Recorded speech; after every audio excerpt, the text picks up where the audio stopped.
like that, and because you outboxed the fucking best boxer in the world for rounds. You beat him at his own game. Your game plan was perfect.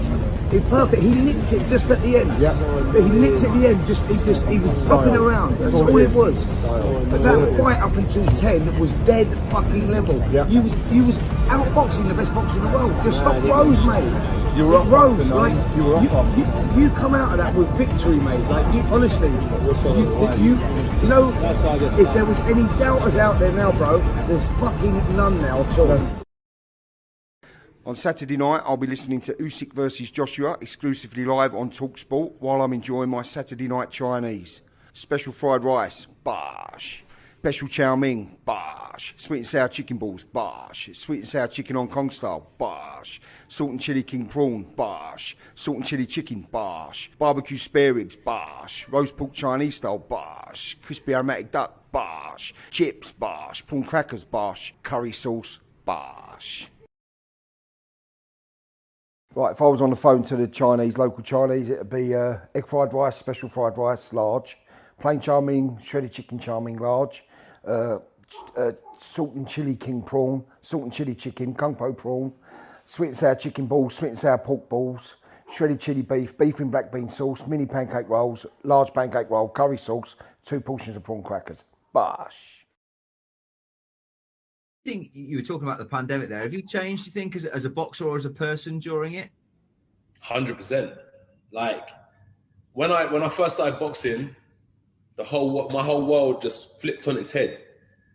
Like I had to really like step my game up and adapt to this new environment. And then, so imagine I'm upside down now and the whole world's moving at 100 miles an hour. So it's a bit of a whirlwind. And then with the pandemic, the whole world flipped on its head, which gave me a chance to now look up again. So I flipped on my head when I first started boxing. Then during the pandemic, where the world's flipped on its head, it's allowed me to resurface again. And I feel like in life, you always need to reset sometimes and go back to what the true meaning of what you're doing is, why you're doing it, reset with who you are, what your values are. And the pandemic's helped me do all that. 2, 3, 4, 5, higher. 6, 7, 4, 8, 9, 10.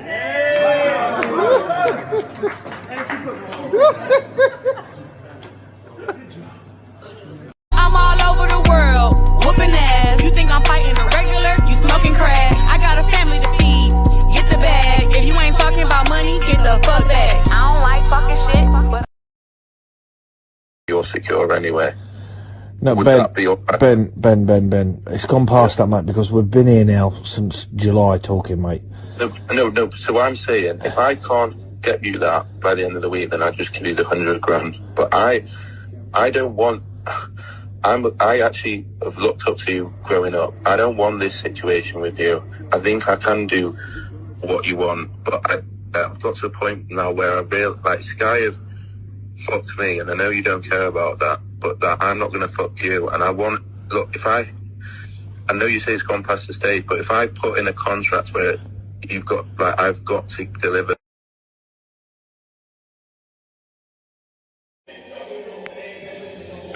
I'll tell you one thing, it must be some size helmet.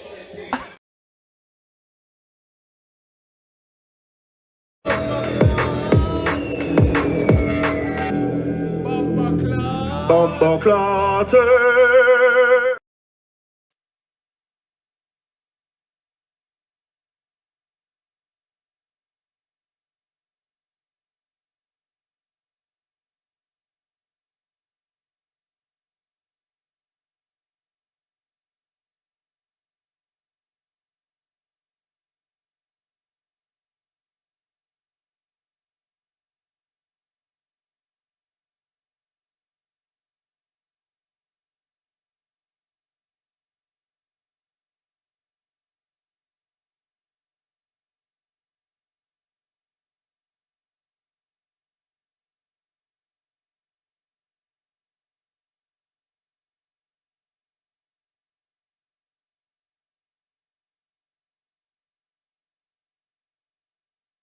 Ah, sorry about that. Yeah. Wouldn't be the same if I wasn't muted, would it? Jesus Christ. So obviously I've got the mute button on the browser. I've got the mute button on the fucking on Windows, but I've also got the mute button on the mic. This mic, if you touch it like this, it mutes itself. So I keep touching the fucking mic and mute myself. So there goes another intro, absolutely fucked up. It is what it is. So thank you very much, Yoking, for helping me out there. Righty-ho, can everybody here please hit the like button for me? We have about 80 people. Oh, 90. We have 90 people inside the first 5 minutes and 40 seconds. We could be doing numbers today. Please feel free to hit the like button if you'd like to be part of the chat. Please feel free to subscribe and be part of the chat. If you're new to the chat, there's no super chat. I'm aware some other places we're doing super chats, aren't we? You have to pay to play, don't you? You have to pay so that somebody can read out your comment. You know, probably they'll probably read it. I tell you what, if you say that Conor Benn's innocent and that Conor Benn is the victim of a conspiracy involving Kentucky Fried Chicken and egg farmers in the UK, they probably will read out your comment more than once. But on this show, we don't play that shit. We don't play that shit on this show. We just call it how we see it. Here we are, the start. And you know what? It's funny because people slagged off this Tommy Fury versus Jake Paul fight. Like, it is a bag of bollocks, let's be honest. But the stars genuinely are out tonight, you know? Like, I'm not being funny. Do you remember on Matchroom shows when Matchroom were in their peak, right? And they used to get, like, fucking Max Branning from EastEnders or Jose Mourinho. And they used to go mad, didn't it? Well, the stars are out. Like, fucking Max Branning from EastEnders. Like, look, if you look here tonight, look. Cristiano Ronaldo has turned up, so he's ringside. And Derek Chisora right now is absolutely living the life. By the way, do you think any of these people actually know who Derek Chisora is? There's a rumour going around yesterday. I don't know if this is true. But there's a rumour going around that Deontay Wilder yesterday, when he bumped into Derek Chisora outside of his hotel, the rumour going around is that Deontay Wilder, when he bumped into Derek Chisora, didn't actually know who Derek Chisora was. And he thought Derek Chisora was the valet who comes take him to his car. Press 1 if you heard that. Press 2 if you didn't. That's what I heard. I heard yesterday that Deontay Wilder didn't actually know who Derek Chisora was. So that when Derek Chisora came, outside Wilder's hotel to meet him, Wilder thought Chisora was the valet, to come to take him to his car. He come to escort him to his car.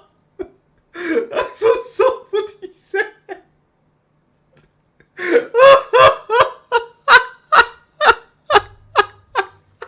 I don't know if that's true or not.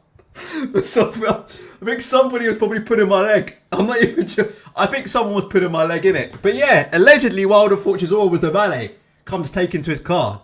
Didn't realise, he was another former victim of Tyson Fury. Obviously, Mike Tyson has been around it all week. It is what it is. Vanguard of Manhood says Chisora is the Saudis' new butler. Do you know what? See, with all this YouTube boxing, Chisora's turning into the man. Have you not noticed, like the rise of Derek Chisora in the last 3 to 4 weeks? Have you ever seen a quicker rise ever? I mean, they call Britain a racist country, but about 3 weeks ago, this man was by himself in a Five Guys, eating a cold cheeseburger.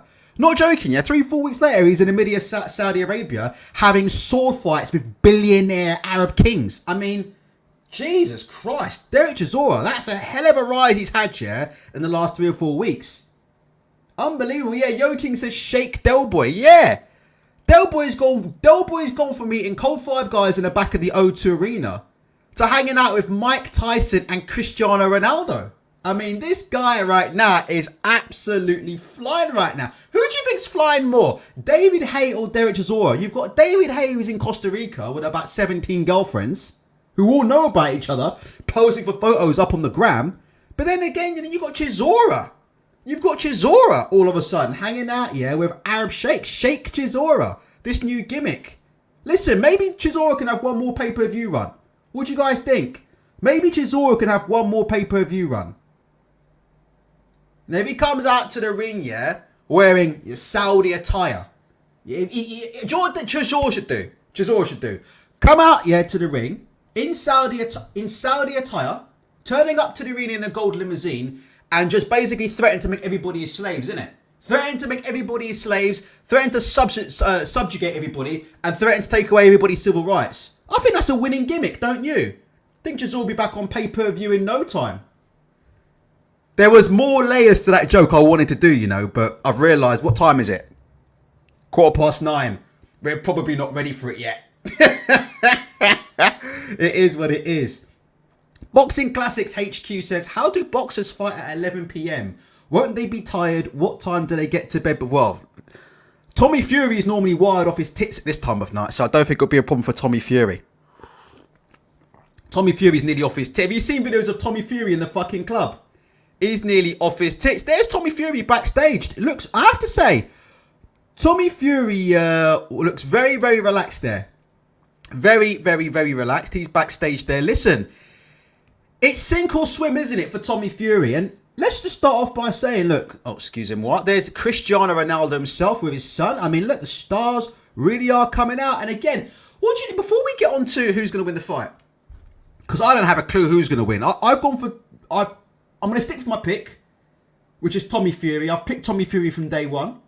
So I'm not going to change up now. One thing I will say is, press 1 if you've noticed people's arseholes falling out. If you noticed how many people now are picking Tommy Fury about 24 hours out from the fight.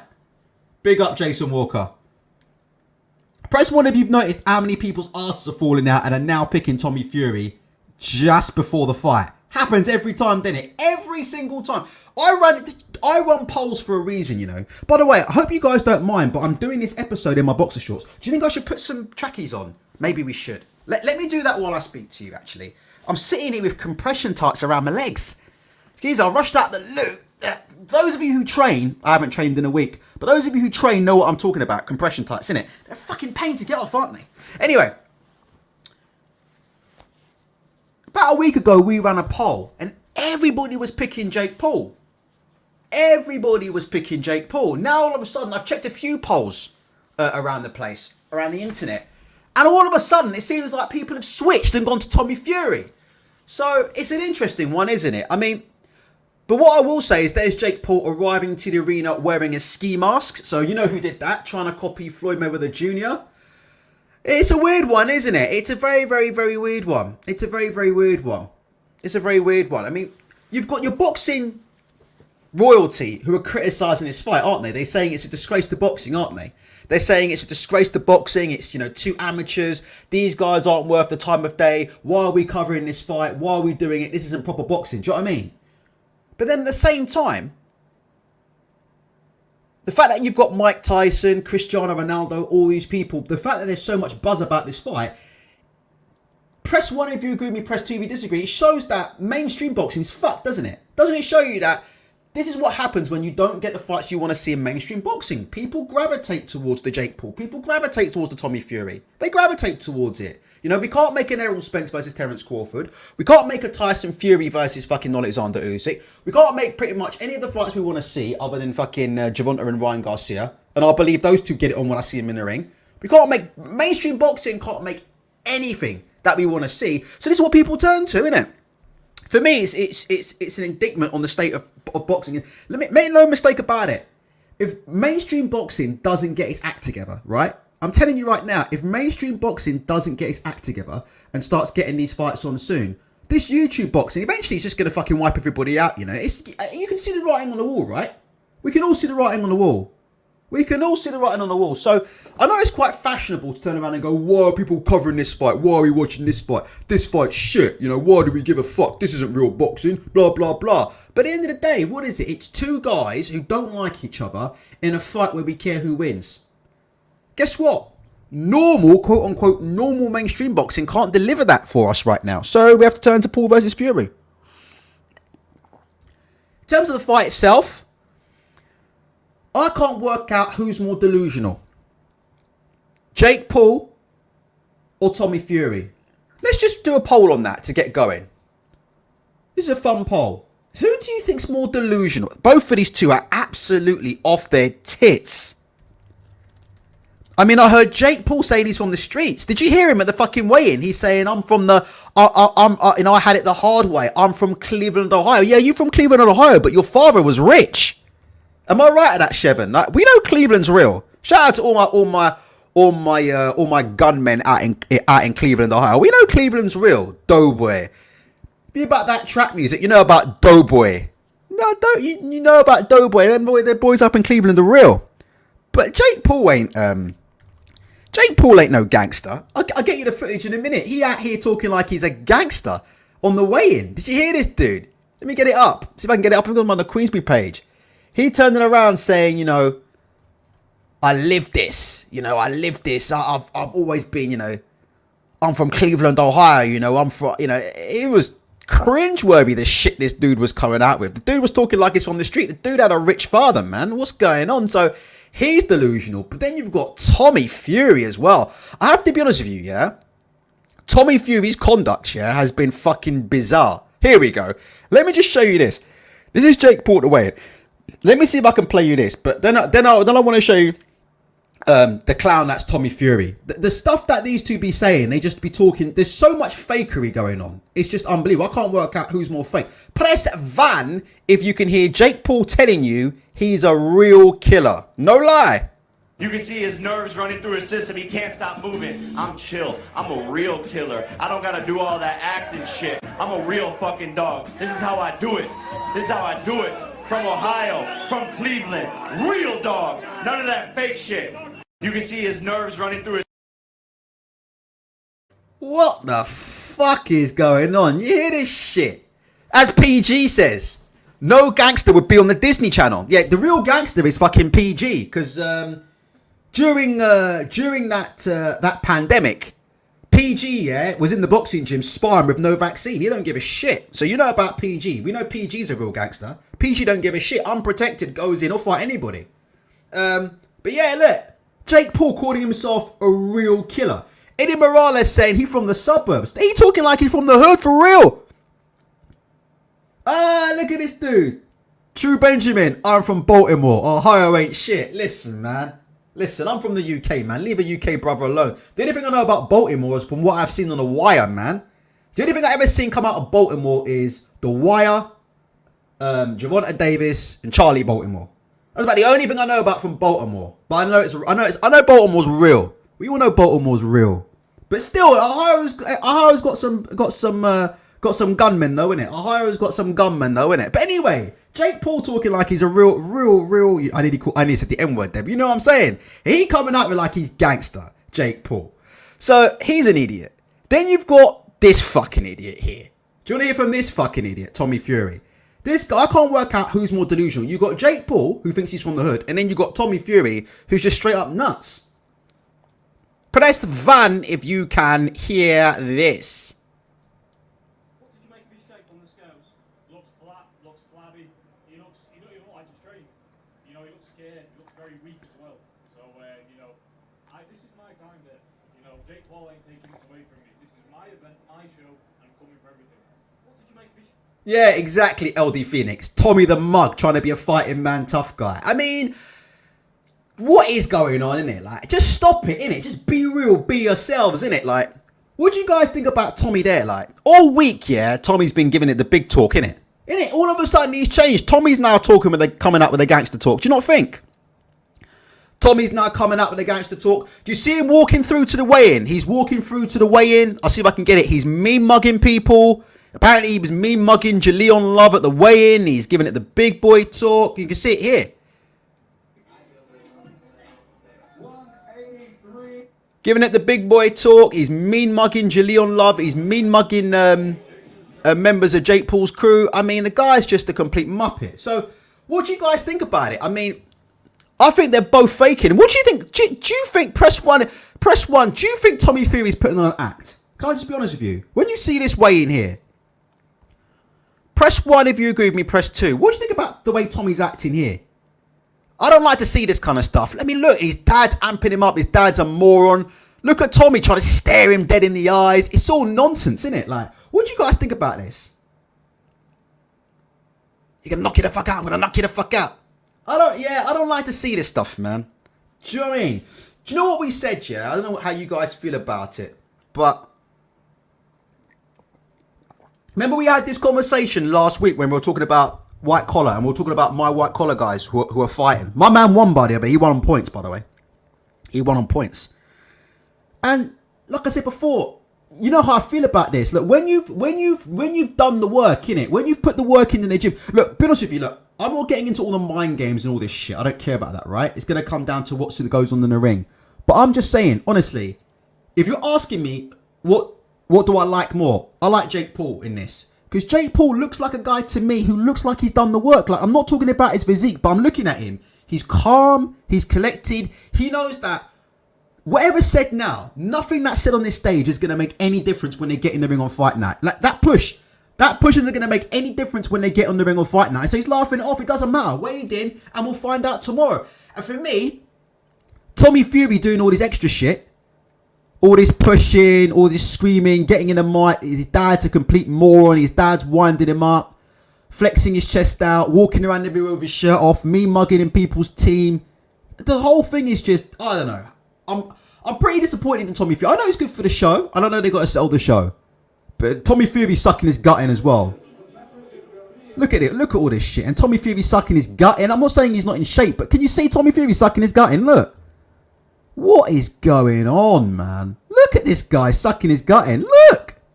Can you see? Look at that. Press 1 if you can see Tommy Fury sucking his gut in. I mean, just what the fuck? Honestly, I have to say, as someone who's picked him to win this fight, it really did upset me to see Tommy Fury behaving like that. Because, like I said before, I don't want to see that. It's like, if you've done the work in the gym, then you just turn up, nice and cool, nice and calm, and there's no need to get involved in any of that. Turning up on the stage, clenching your fists, you know, henching your fucking shoulders, sucking your gut in, pushing people at the way in, mean mugging people. If you put the work in the gym, and you're confident that you can, you know, that you can go in and do what you need to do, then do you need to behave like that? I don't think the answer is yes. So for me, that's a big red flag that I see from Tommy Fury, to be honest. That's a big red flag that I see from Tommy Fury. I didn't like that at all. Just stay cool and calm for me. If you know what you're gonna do, you know what you're gonna do. So you got two of the most delusional individuals on the face of planet Earth. And Deontay Wilder, who's turned up there. He's now got the nerve to go up to Tyson Fury and give him a hug after he accused his own team of spiking his drink and spiking his water in order to screw him during the second fight with Tyson Fury. So he accused Tyson Fury of cheating and said that Tyson Fury basically, him and members of Tyson Fury's team conspired, to drug him up during that second fight. And now they say he's going up there and he's dapping up Tyson Fury. So we know he's a fucking idiot as well. But he's a dangerous idiot. Make no mistake. He's a dangerous idiot. Mark Zola says, are you watching this round your mate's house, mate? Not really. Obviously, I'm in the Warren Towers studio at the minute right now. Obviously, when you're a Queensbury employee, you get looked after. Obviously, I'm in the Warren Towers studio here, sat in front of a £1,000 monitor with a rather expensive microphone. Green tea on tap, and behind me they've even sorted me out with a nice cupboard there with my compression tights and my tracksuit bottoms, boxers and t-shirts in it, which I will go to in a minute, so I can actually put some fucking trousers on. So fucking Wilder's up in there now. He's going around fucking hugging people. He's an idiot. So it's just, look, you've got Tyson up there. It's just, I don't know. Right, who do you think's going to win? Give me your name. Actually, let's get the poll. But I want you to tell me how you think. 137 people right now.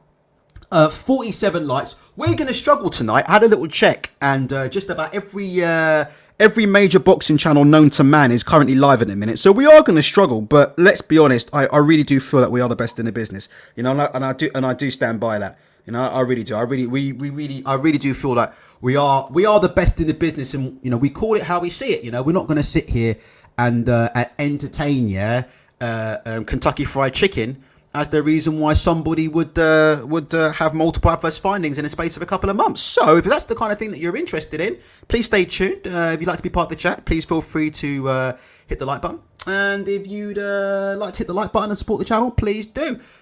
We've got some footage of Tommy Fury. This is Tommy Fury at the minute, looking stiff as the cock that I wake up with first thing in the morning. Let's see if we can get this on the screen. So this is Tommy Fury currently ringside. Again, if you're a Tommy Fury fan like myself, you'll be shitting yourself watching this. Not in much of a sweat at the minute. Just having a little look here. Nice fucking wide stance there. He's got his legs there planted halfway across the fucking room. His back leg, I don't know if it... You can probably see his back leg from Gibraltar. Let me see how wide that fucking stance is there. So yeah, there we go. We've got a cold Tommy Fury there. We've got a cold Tommy Fury nice and upright with an extremely wide stance there. Hitting the pads a couple of times for the cameras there. So as you can see, my Tommy Fury pick right now looking absolutely fucking tremendous. Looking absolutely tremendous. Right, let's get some... Give it... Who's going to win and how? But let me tell you, do you think the cards are going to be right? We've got WBC open scoring tonight. So after 4 rounds, these guys will be told that Jake Paul's ahead on the cards. So there you go. After 4 rounds, we'll be told that Jake Paul's ahead on the cards because we've got open scoring tonight, yeah? WBC style. So, yeah, open scoring. And apparently they've got VAR. How does this work? How do you do VAR in boxing? Have they got videos of the judges or something? Have they got the judges on camera? Have they got the judges' pockets on camera, making sure there's no brown envelopes going in there? Let's have a look. No one wants to join you on Discord, Melix J. So we're giving you the big ban for that. Snazzy Azzy says, how long for the ring walks? About now, innit? You know what? I haven't even turned on my BT box office. Let me just turn that on. Just realised, you know, I haven't even turned on my BT box office. Let me turn that on. I'm just going to make a phone call to my boss Frank Warren and get him to turn it on a big screen here. Down here, we're all here in Queensbury HQ. Who have you got and how? Boxing Classic says Tommy by TKO. I doubt they will give him the decision. I don't think Tommy's going to TKO Jake Paul. Lowell says Paul will give it a good go, but I think his hair will fly off. Okay.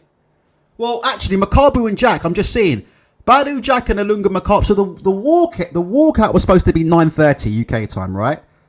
I'm currently firing up my BT Sport, and it looks like Makabu and Jack is in like fucking around 6. So, good luck with that.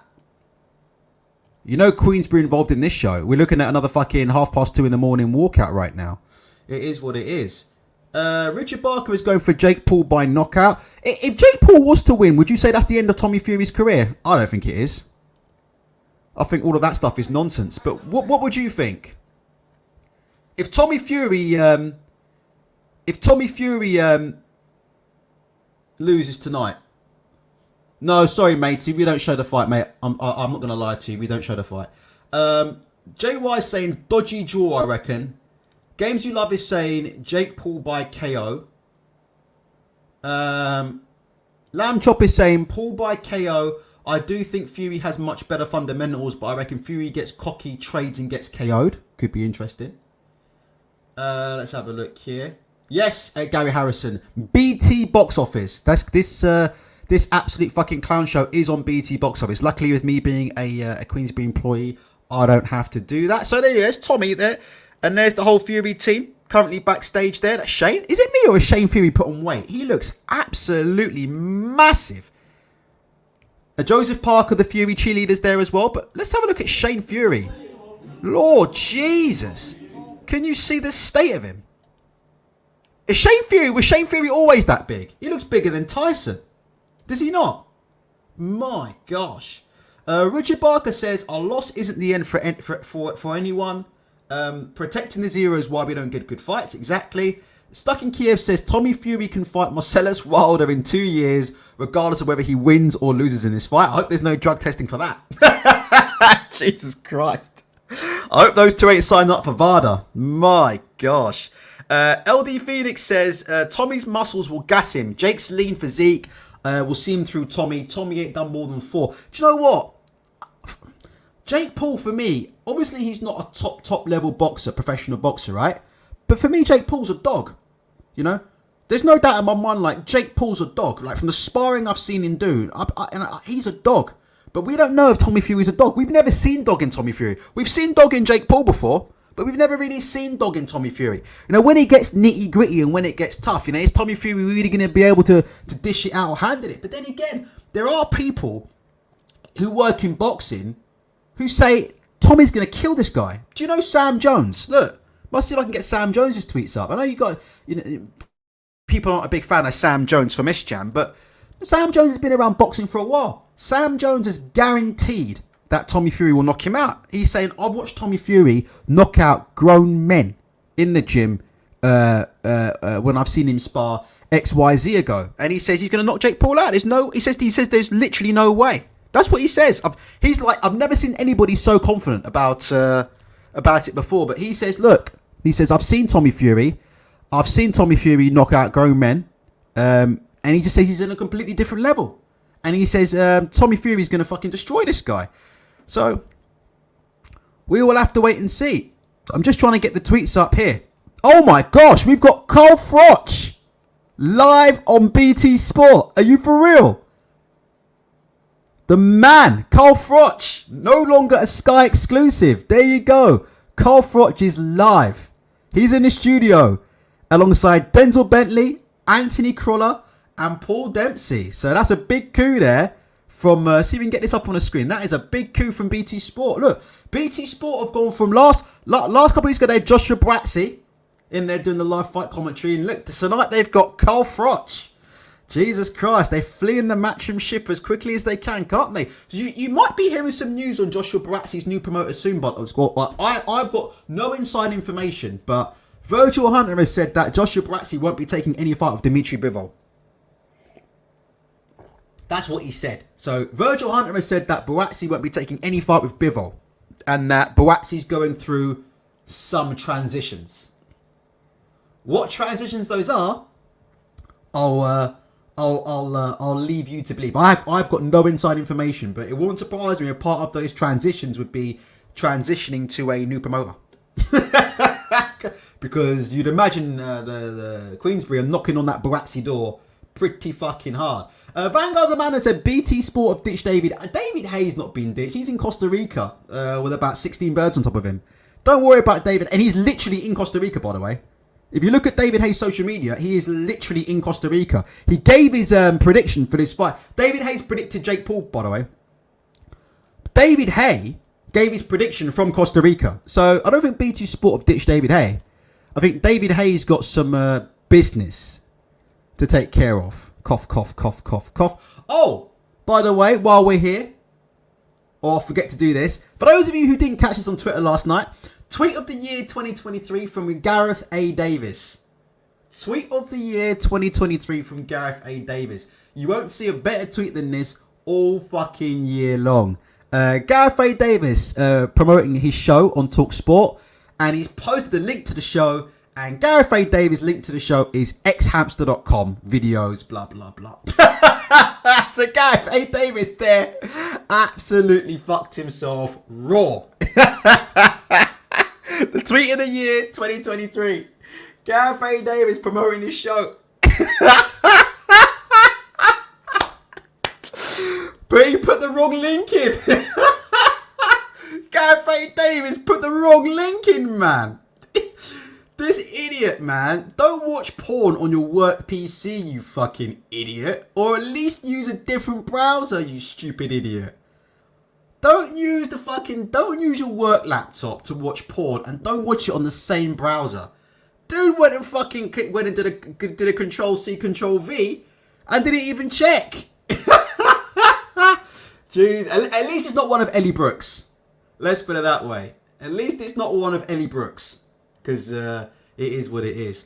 I'll be honest with you. I'm quite a degenerate myself, but Ellie Brooke doesn't do it for me. And I've got very, very strange taste in females. Very, very strange taste in females. But I have to be honest with you, like, genuinely, like, Ellie Brooke just doesn't do it for me. She really doesn't. But that's just me. She's really short as well, apparently. Apparently, she's 5 foot in real life. Like, her and Ebony Bridges. No, I've heard Ellie Brooke is 4'11" or something. Have you heard? I've heard that in real life. Ellie Brooke is 4'11". I've heard she's just under 5 foot. And I've heard that Ebony Bridges is 5 foot in real life. I've heard that the both of them are like really small. So I don't know if that's true. Snazzy Yazzy is saying Elle Brooke is hot. Nah, not for me. Not for me. But I've got a lot of respect for her for getting in the ring. Not for her ring, but for getting in the ring and boxing. Yeah, it is what it is. Christopher Lovejoy. I tell you what, while we're here, let's just look at this David Haye prediction. So if you're predicting Jake Paul to win this fight, you like Terry Harper. Oh, Terry Harper? Are you kidding me? Oh, we'll get up in a minute. Terry Harper or Elle Brooke. Obviously, I can't get a picture of Elle Brooke up because if I put Elle Brooke in a search engine, you know what's going to occur. But Terry Harper? Are you serious? Terry Harper. Right, let's have a look at your man from Costa Rica, all right? The man with the plan, Mr. Haye. Give me a sec.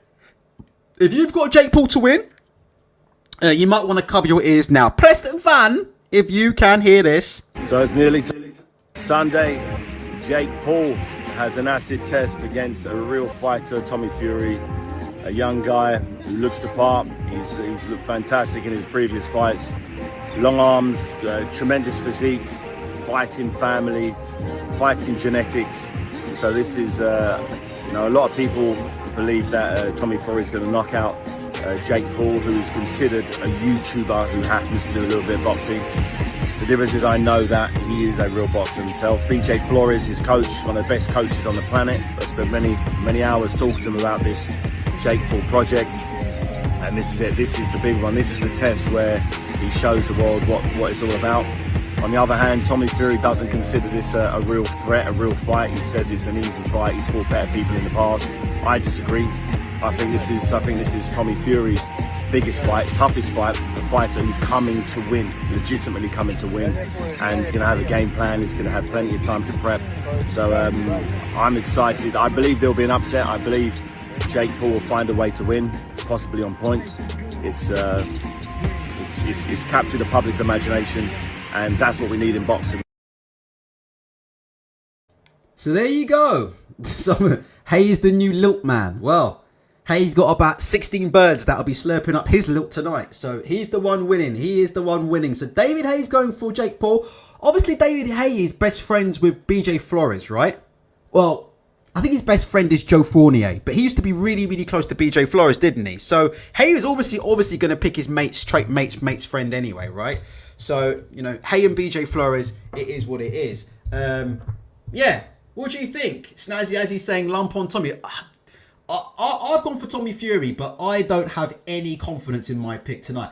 LD Phoenix laughing at Terry Harper. I like Terry Harper. I think she's super cool. Terry Harper's got a very, very, very, very good physique. I've said that before. Someone mentioned Michaela Meyer. We'll quickly do this. We shouldn't, but we'll very, very quickly do this, all right? Press 1 if you want to go and see Michaela Meyer's Twitter page, quickly. Some of the photos that this woman's coming out with. She's fighting on a Queensbury show, by the way. She's fighting on the Joe Joyce versus Zilai Zhang undercard. But let me tell you something. We need to have a chat, yeah? We need to have a discussion with Michaela Meyer about some of these pictures. Press 1 if you want to see some of Michaela Meyer's most recent pictures. I can't believe, yeah, that this woman's boyfriend allows her to post stuff like this, I couldn't believe what I was seeing. Look, let's have a look at some of my recent pictures. Not this stuff. This stuff is tame. But fuck me, hold on a minute. Some of the stuff that she's posting, I wanted to look at it the other day and I'm not even sure I could get away with it. I mean, it's not even this stuff. It's this stuff. What the fuck is she doing? Like, what is she doing posting stuff like this up of herself up on social media? It looks absolutely horrific, in my opinion. Where's the rest of them? Or is she taking the rest of them down? I mean, that pink jacket is absolutely horrific. Look. Oh, stop putting these pics up, man. Jesus Christ. The woman's putting pics of herself in PVC and shit. It's not for me. Press 7 if you're into these Michaela Meyer pics. And press 8 if you're not into these Michaela Meyer pics. This one for me. Bleh. Bleh. I then had to message this woman on social media and say, Michaela, stop putting these pics of yourself up, man. You're making yourself look terrible. I don't know.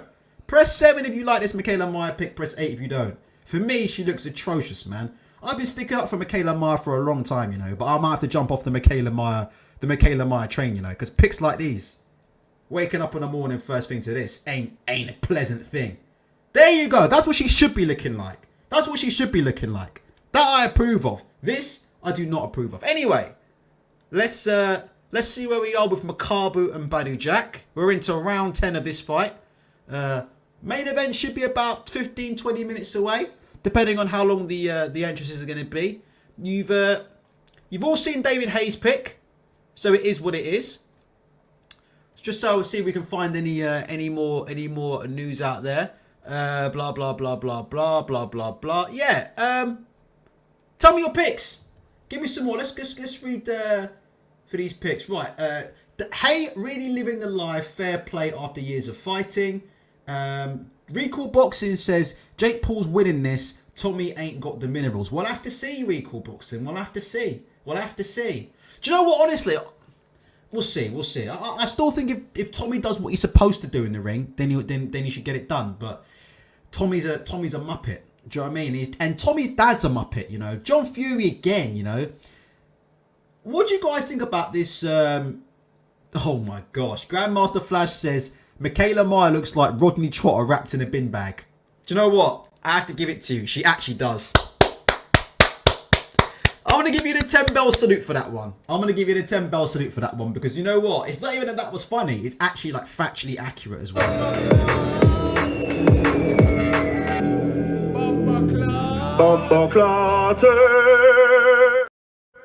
Yeah, you have to get the bumper clarty for that. That kind of hurt my heart. You could hear my heart drop when I had to read that comment out. I wasn't even happy to read it out, but she does look like Rodney Trotter in a bin bag. Anyway, look, do you know what I mean? It is what it is. We're getting close to the point. If Jake Paul loses, is that it for Jake Paul, guys? Tell me what happens if Tommy Fury loses. The good thing about Tommy Fury losing is that hopefully that's the last we have to see of John Fury for a good while. Isn't that right? Hopefully that's the last time we have to hear from John Fury for a good while. Press 1 if, like me, you are absolutely now sick to the back teeth of hearing from John Fury. Like, seriously, like, once upon a time this guy was funny. When was the last time John Fury was funny? John Fury, to me, he was last funny back in the year 2015. Do you not think? When was the last time you found John Fury funny? A few of you were asking about the all or nothing contract. And is he going to take it? Let's play a bit of John Fury, because I know you guys like to hear from Big John. But for me, this guy, man, he's bad for business. That's what I think. I think John Fury is bad for... But yeah, Harvey Brown. He once claimed MI5 was watching him. So, yeah. MI5 currently watching John Fury here talking about this all or nothing contract between Jake Paul and Tommy Fury. Press 1 if you can hear this. John, the world wants to know what happened with the contract, with the deal that was proposed. Let's talk about boxing. That's what we're here to do, box. John's full of shit. Did you hear that? John's full of shit. Oh, I'm fighting, man. I'm this, I'm that. So what about the all or nothing contract? Straight away, did you see when you knew it was done? Did you hear that deep breath you took before he answered? That's when you know. Whenever you ask someone a question, yeah, and they take a deep breath like that before answering, you already know you've done fucked them, you know. John Fury was like, you could actually hear, yeah, the air escape him, innit? Just before he started talking, and you knew bullshit was about to come out his mouth. Let's talk about boxing, you know. Let's talk about boxing. Let's hear that again. John Fury's full of shit. He's full of shit. John, the world wants to know what happened with the contract, with the deal that was proposed. Let's talk about boxing. That's what we're here to do, box.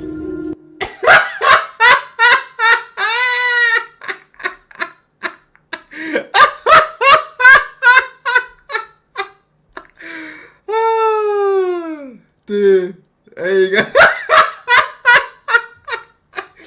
Let's talk about boxing. That's what we're here to do. Box. Yeah, for once, innit?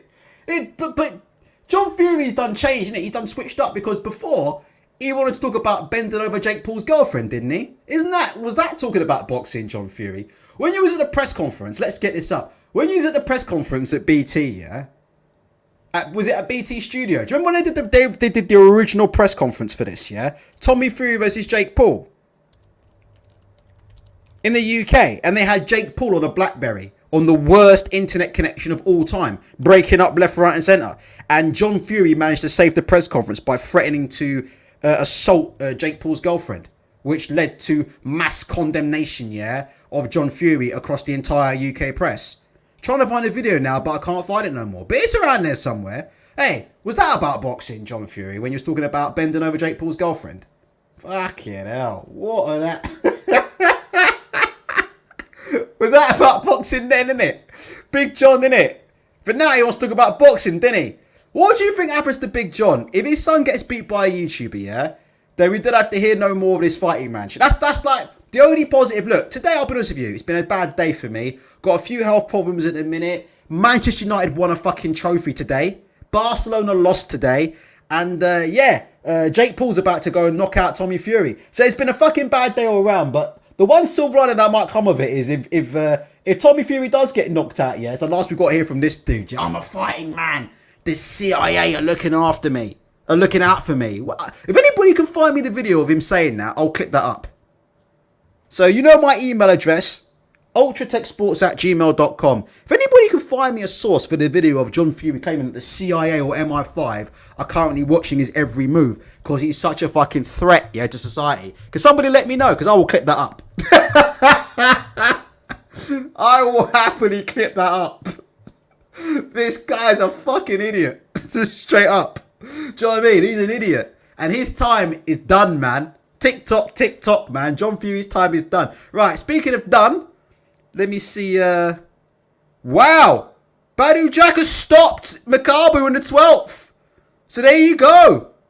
So I think Badou Jack is he the WBC Cruiserweight Champion now, guys? I've just seen it. Badou Jack is a 2-weight. Is he a world champion? Was that for the WBC, right? I believe so. I think Badou Jack's a 2-weight world champion. Wow. Ashley Theophane jumping in the ring as well. Made it all the way from Southall to Abu Dhabi. 3 weights. How is he 3 weights?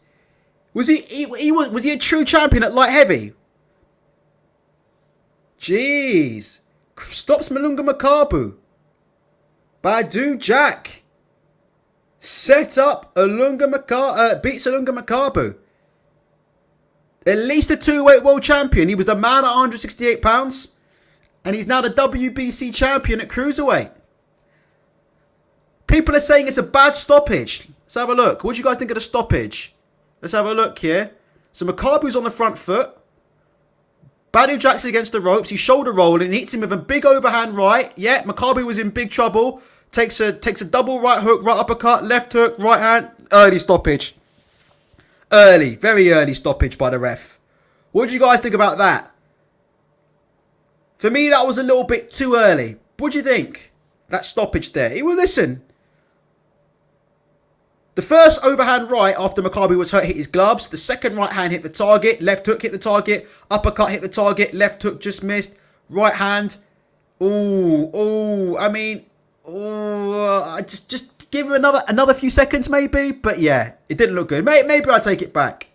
Dench says Makabu wasn't doing anything even before the stoppage. So there you go. So it is what it is. Damien says, does La Liga or Premier League have a better quality of football? I don't really watch much of either. So I'm not really in the position. I suppose if you look at results, you'd have to say it's the Premier League, I guess, because the Premier League's got the better teams, isn't it? I mean, the Premier League is more...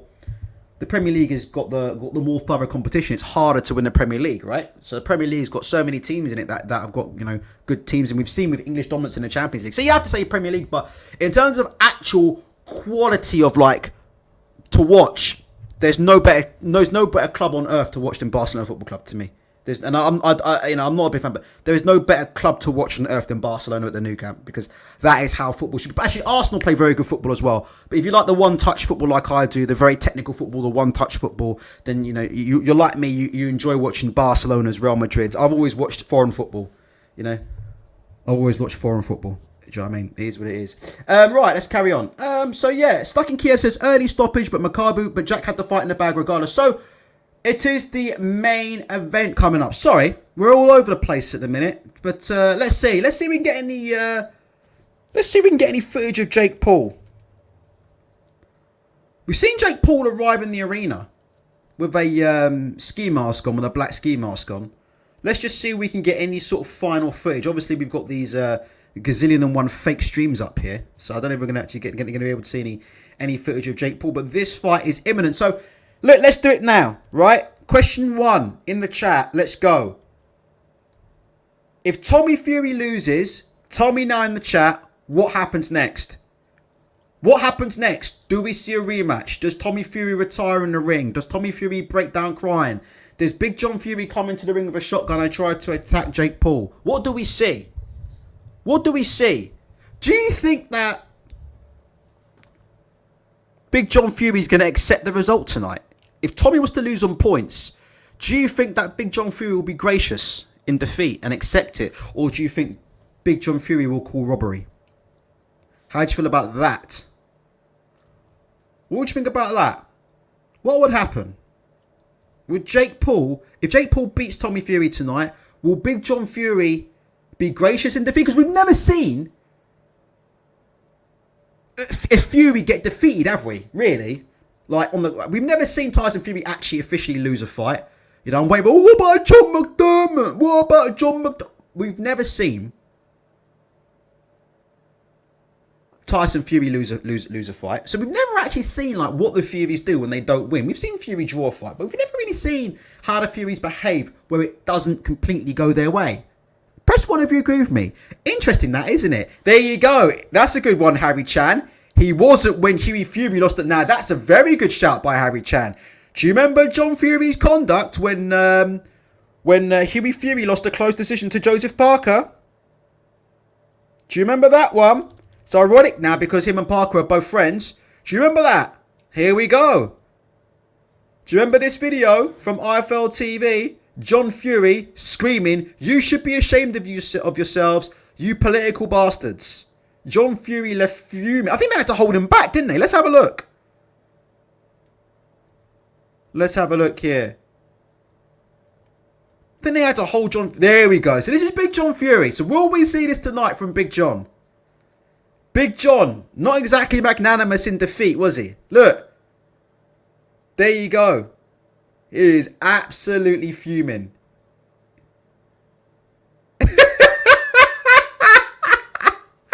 He is absolutely fuming. Harvey Brown says John Fury will say it's all the CIA's fault. Yeah, it's part of the CIA's plot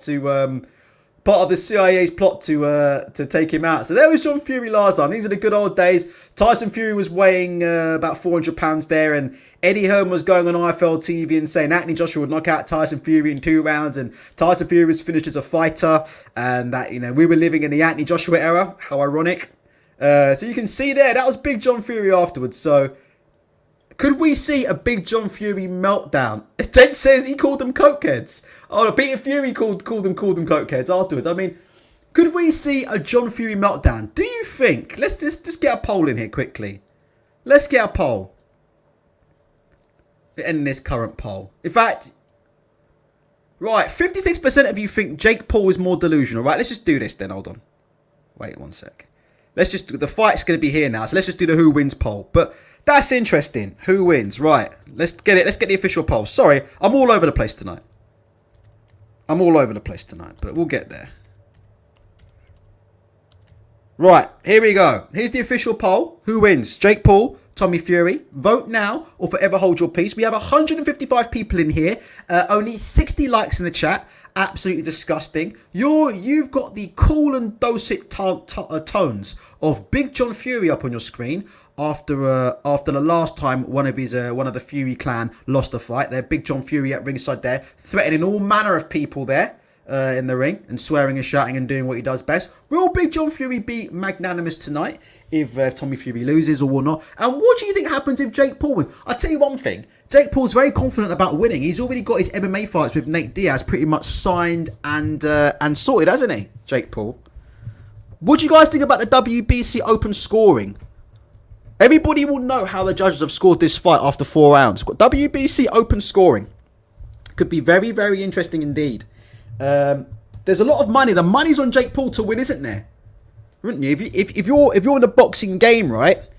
You probably want Jake Paul to win, don't you? Would you say that Jake Paul's probably the more... Well, Tommy Fury really should be the more marketable, though, shouldn't he? Because he's a Fury. He's the brother of a Fury. He's incredibly good looking. He's incredibly good shape. You would think that actually, really, the money fight should be with Tommy Fury, but you'd imagine that the house will be favouring Jake Paul tonight. Right. I think we're pretty much almost ready to go. Let me just do a check. Excusez-moi. Get my remote control. BT Sport box office. Oh God! Is that the dulcet tones of Timothy Bradley that I hear on my screen? Absolutely brilliant. Right. I think we are very, very nearly ready to go. The lovely people in the Kingdom of Saudi Arabia are sat down in their seats, and I think this main event is very, very, very close to going off. There's somebody DJing. It looks just like Laura Woods. It's not Laura Woods, but she actually does look like Laura Woods very much. Right. Let's get right. Tell me who's going to win and how. Who's going to win and how? So we can come back to you. Who's going to win and how? Al Max says, is Tommy Fury any good? Nobody knows. You know, there's people who... I've seen one of his amateur fights. He looked very good to me. I've heard people say, you know, he destroys people in the amateurs. He busts people up in sparring. We've been hearing stories about Tommy Fury knocking out heavyweights in sparring. Sam Jones, who is a bit of a numpty, but whose opinion I do value quite a lot. Sam Jones swears that Tommy Fury is going to win this fight by knockout. He says it's an easy fight for Tommy Fury. He says he's been watching Tommy Fury for a very long. He says he's been watching Tommy Fury spar for a very long time, and he says he's seen Tommy Fury knock out big men, and he thinks Jake Paul's getting sparked. I don't think that will happen. I think Jake Paul's too much of a dog for that. If Tommy Fury wins tonight, I've picked Tommy Fury on some kind of points decision, which is, you know, pretty much unlikely, but it is what it is. But I've gone for Tommy Fury on some kind of points decision. But we'll have to wait and see. Shane says if Tommy is truly robbed, John will kick off. However, if it's fair, John will be okay. All right, we should see. Let's go through this. Shevin says Tommy dog walks Jake to the ropes, unloads on the body, and finishes Jake mid rounds with a few right hands. Okay, we'll have to see. Skyline, the editor, says, does Tommy eat eggs? No comment. No comment. Brian Pickard says Tommy Fury jabs Jake Paul to death. Snazzy Azzy has originally said I originally had Tommy by decision. LD Phoenix says Tommy's big muscles will gas him. I think Jake will get a late stoppage or a points decision. Phil Spencer is going for Jake Paul early KO. So Snazzy's changing his pick. So Snazzy's a bottle jobber. Snazzy's changing his pick. He's going Tommy by KO round 3. Intrepid Bun's going for Fury to splatter Paul. Snoop Bob is saying Fury stoppage 6. Hope I'm wrong. Richard Barker sticking with Jake Paul by knockout. Dench is going for Tommy Fury, but he has to put on a Bivol style points win. I agree. Andy Clark does get some gigs. He's currently doing ESPN pay-per-view alongside the lovely Christina Poncha. Tyler Webb's going for Jake Paul by decision. Shane is saying the WBC are a disgrace. That's a fact. Harry Chan is going for Fury early KO. Bloody hell. Wow. There you go. Harry Chan is going for... Let's look at the poll. When we asked you guys a couple of weeks ago, you were all going for Jake Paul to win this fight. What's changed? I'm looking at the poll right now. If you're on YouTube watching, there's 75 votes. So early days in the poll, but 60% of you think that Tommy Fury will win this fight.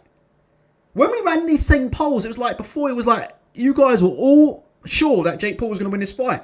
And now on Fight Night, you've all bottled it. You've all absolutely bottled it. You've absolutely bottled it, haven't you? Frosty Freezer says, when does the fight start? I think in the next 5 or 10 minutes. We're literally waiting for these guys to come out. There'll be ring walks in the next couple of minutes for sure. Gary Harrison says, that was all before David Hayes' pick. So David Hayes' pick is totally fluffed up Gary Harrison. And that's why some of you guys are now switching sides, man. Some of you guys are switching sides. Dems Wood says, if Tommy loses, it just showcases he's been a fraud all along, and it will make the Fury name look very bad. Why would Tommy Fury losing make the Fury name look bad? Just out of interest. Why would it make a difference? Tyson Fury's the heavyweight champion of the world. All right, whether Tommy Fury wins or loses ain't got nothing to do with that. I mean, he's just the guy's brother, isn't he? It's dumb, innit? It's like saying Marcellus Wilder losing would tarnish the Wilder name. No one gave a fuck. I mean, it is what it is. This is just nepotism at its absolute finest, isn't it? Nepotism at its absolute finest. Johnny B's going for a draw. Stuck in Kiev is going for Jake Paul. LD Phoenix, who's got more front, Conor Benn or Blackpool? Conor Benn is going to be suing the British Boxing Board of Control, according to the Daily Mail, who have been pretty much spot on about everything in this story so far. Now wasn't the time to talk about that, but maybe we'll talk about that. I'm kind of getting Conor Benn out, and it is what it is. But Conor Benn allegedly is going to be suing the British Boxing Board of Control. The less said about that, the better. LD Phoenix says, because Tyson's the only competent Fury, yet we keep hearing they're top fighting men. Well, that is a fair comment, isn't it, LD Phoenix, though? That is a fair comment, though, isn't it? What do you guys think of that comment there from LD Phoenix and Dems Wood? You know, we keep hearing that the Furies are top fighting men. But to be fair, Hughie Fury's a top fighting man, isn't he? No disrespect. I mean, the guy is like a top 50 heavyweight in the world, right? So you've got to give him a bit of credit, innit? Hughie Fury can fight a bit. What do you guys think about that? Do you think, man, they do talk too much, don't they? I can see your point. I can see your point. Univid is saying it'll be Jake Paul versus Badou Jack for the WBC title if he wins. Clown show, yeah. I don't see Jake Paul beating Badou Jack. I think that's a completely different type of fight, to be honest. It is what it is. Errol Spence Jr. is saying Kyrie and Doncic currently putting that work on the Lakers right now. Yeah, the Lakers suck. And Kyrie Irving, I can't stand Kyrie Irving because obviously you know he left Brooklyn, so we don't fuck with Kyrie Irving. But yeah, the Lakers suck. You hear that, Shevin? The Lakers fucking suck. I know LeBron tried to ship in a whole new team for you, and you still out here getting cooked. Can't blame Westbrook no more. Can't blame Russell Westbrook no more. Let's have a look here. Waiting. Well, what's waiting now? We're waiting for this fight. 157 here. My throat's already starting to go. No amount of water is going to be able to fix it. I can tell you that now. So we'll have to wait and see. We will have to wait and see. Show is imminent. Show is absolutely imminent. All I'm seeing right now is a lot of people talking. I'm just waiting for this fight to get going. We've been hearing about this fight for years. LD Phoenix says, imagine if Tommy somehow didn't show up. That's not going to happen. That's not going to happen. Can I also ask you a question quickly? Will you give Tommy Fury credit if he wins? Because most people have called Tommy Fury a coward in the run-up to this fight, isn't it? Most people have called Tommy Fury a coward in the run-up to this fight and said he was scared of Jake Paul and said he was looking for a way out of the fight. So, if Tommy Fury does the business tonight, and if Tommy Fury was to win, do you think he deserves credit for it? Or are people just going to say, oh, well, he only beat a YouTuber? Or are people actually going to give him credit if he does win? That's going to be interesting, isn't it? Are people going to give him the credit? Because they've been saying for the last 2 years that he's been running from this guy and that he's afraid of Jake Paul. That's what they've been saying, isn't it, for the last 2 years? So if it turns out that he turns up and beats Jake Paul's now backstage with Radio Raheem. 1 second.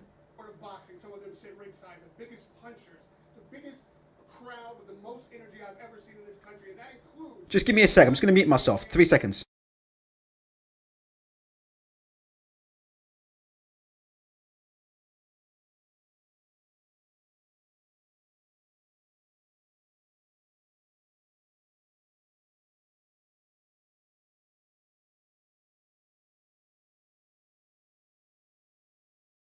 So I like what I'm seeing from Jake Paul. Jake Paul saying, Jake Paul backstage, he looks very calm.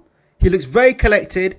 And he's just saying, look, for me, this is just another sparring session. I'm going to go in, catch another body and go home. That's what Jake Paul says. What do you like? What are you saying from Jake Paul? I have to say, I'm not into the whole mind games thing, yeah? But I like what I'm seeing from Jake Paul the last couple of days, to be honest. I'll be honest with you. My pick of Tommy Fury, I am not sure about it at all. At all, you know. I have to be honest with you. I'm not sure about it at all. I like what I see from Jake Paul. To me, he looks like a guy backstage at the minute who's saying the right things and doing the right things. He looks to me like a guy who's ready. That's to be honest. You can see he's nervous. You can see that's what you want from a fighter. You can see he's nervous. You can see he's nervous in there, but you want that from a fighter. But for me, like I said, I like what I see from Jake Paul, and I think he gets his confidence from his sparring. I think his sparring's very heavy. I think his sparring's very rough. You know, he's got seasoned guys. And let me just quickly say this quickly. You know, we talk about teams in boxing, and we talk about the importance of having a good team around you. And Tommy Fury's got Tyson with him. But Tyson's a gifted fighter, isn't he? You can't beat Tyson. Tyson's 6'9", you know, 300 pounds, but moves like a middleweight, you know? Do you know what I mean? Tyson Fury's a one-off. Do you know what I mean? Tyson Fury's a complete one-off. But you look at the team and you look at John Fury, but then you look at Jake Paul there and you see, you know, BJ Flores. Was he a great fighter? No. But he fought for a world title. He fought Tony Bellew. And to be honest, I thought BJ Flores was beating Tony Bellew until Bellew illegally low-blowed him and it didn't get called. So BJ Flores has fought for a world title, been around the circuit. Jillian Love. You know, was Jillian Love a world-class fighter? No. But he was a very, very good boxer. He's a very, very talented boxer, Jillian Love. And for those of you who watched the Mayweather Gym channel, saw the Mayweather Gym sparring videos, Jillian Love was always a very talented fighter. I don't think anybody would think Jillian Love fulfilled his potential. But he just, you know, it was what it was. It didn't work out for him. But Jake Paul was, you know, he's surrounded by people who might not have the biggest names in boxing, yeah? But he's surrounded by people who are very experienced in the sport. What do you guys think about that? Jake Paul's surrounded by people who are very, very experienced in the sport, at top level. Jillian Love fought some decent fighters, right? And BJ Flores fought for a world title. John Fury fought for a British title many years ago. We know that. So I'm just saying, it's very, very interesting. I like what I'm seeing from Jake Paul. I like the way he's carrying himself. And like I said before, you know, I'm not a fan of the guys who like to come out and bark big like this and shout and scream and act tough, because normally those are the guys that get found out. Just my opinion, you know, like you're almost sort of covering for something, aren't you? You're covering for something. You know, you feel you need to bark, you know, bark like a dog. Jake Paul looks like in a good spot to me right now. So I'll be honest with you. Like I said before, I'm not very sure about my pick at all. Vanguards of Manhood says, indeed, Tommy's making $4 million for one fight. Getting training ultra, you might be called out next. Absolutely, I can see that happening. That's why I'm trying to get, not for 4 million, but I can see some muppet thinking they're a bit cleverer than they actually are, which is why I tried to keep in shape at the beginning. And I was doing quite well at the beginning of this year. I've let it slip the last couple of weeks, but yeah, that's why I'm trying to stay in the gym, because eventually there will be some muppet who you know, bites off a little bit more than they can chew, in it, of course. Richard Barker says he agrees with what I'm saying. Jake Paul, let me get the comment up, sorry. Richard Barker says agreed. Jake Paul, sorry. He says agreed. Jake Paul has spent the money and got a good team. Looks like he trains hard also. LD Feeling says true. I think Jake will dog him on stamina in the later rounds. Blah blah blah blah blah. Let's just go through and see if we're here. Yeah, have we got the walkouts? Yeah, I think we're ready to go here. They're calling out the rules. 10-point must, no 3 down. Excuse me. Start that again. 10-point must system, no 3-round knockdown rule. There is a result after a bell to start the 5th round. Fighters cannot be saved by the bell. Only the referee can stop the fight. And instant replay is available. Instant replay is available. Surely we're going to get the walkouts now. We were promised the walkouts at 9:30 UK time. It's now 10:15.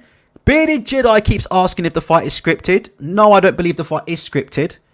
To be honest with you, I don't believe the fight is scripted. I believe whoever wins, wins. I've seen this imaginary script on Twitter. I assume it's a bunch of bollocks. And that's my opinion on that. I think that's been proven to also to be a fake as well. So I don't think it's scripted. Harvey Brown says Jake Paul could come out and steamroll Tommy if he's too nonchalant. Michael Buffer is in the ring. Alongside man of the moment, Derek Chisora. The entrances are about to happen. Guys, I'm about to change to kill the poll. You have got 10 seconds to have your say on who's going to win. Michael Buffer is in the ring. They're about to come out. 115 votes in the poll. You've got 9, 8, 7, 6, 5, 4, 3, 2, and 1. The final poll results are that you guys are a bunch of absolute shithouses, because miraculously, Tommy Fury has 63% of the vote to win in tonight's fight. After 2 years of calling Tommy Fury a ducker and saying he's going to get beat by Jake Paul, on the night of the fight, 63% of this chat believes that Tommy Fury will come through and win this fight. What a bunch of absolute shithouse dossers you guys really are. Yeah. I hope you guys can synchronize your stream with me. Nobody's entering the ring on what I'm watching at the minute. I'm currently watching my BT Sport, but on my BT Sport, no one's entering the ring yet. We're watching a VT of Jake Paul and Tommy Fury. We're going to have entrances in the next minute or so. We are getting absolutely ready to go. Absolutely ready to go. Snoop Bob's coming in with the conspiracies there. A draw and a big money rematch. I don't think we see it tonight. I think we're going to see a definitive winner. And it is what it is. Gary Harrison thinks I'm a few seconds behind. It is what it is, Gary. Hopefully you guys can sync with me and not ruin it for me when somebody gets sparked out unconscious. Someone say Tommy Fury's making $4 million for this fight. Did somebody say that? $4 million. $4 million to fight a YouTuber. It is what it is. Dave Allen is saying, I'm thinking a rematch. I'm all good with that, Dave. As long as I never have to see you on my TV screen again on a Sky Sports or Matchroom show near you, then that'll do me absolutely fine. The Bearded Jedi is saying the pressure is all on Fury. There, Bearded Jedi's a few vodka and JD Cokes away from talking about mind games. Harvey Brown says Wilder's valet Derek is in the house. Oh, here we go. It's Tommy Fury coming to the ring. Let's see the ring walk music.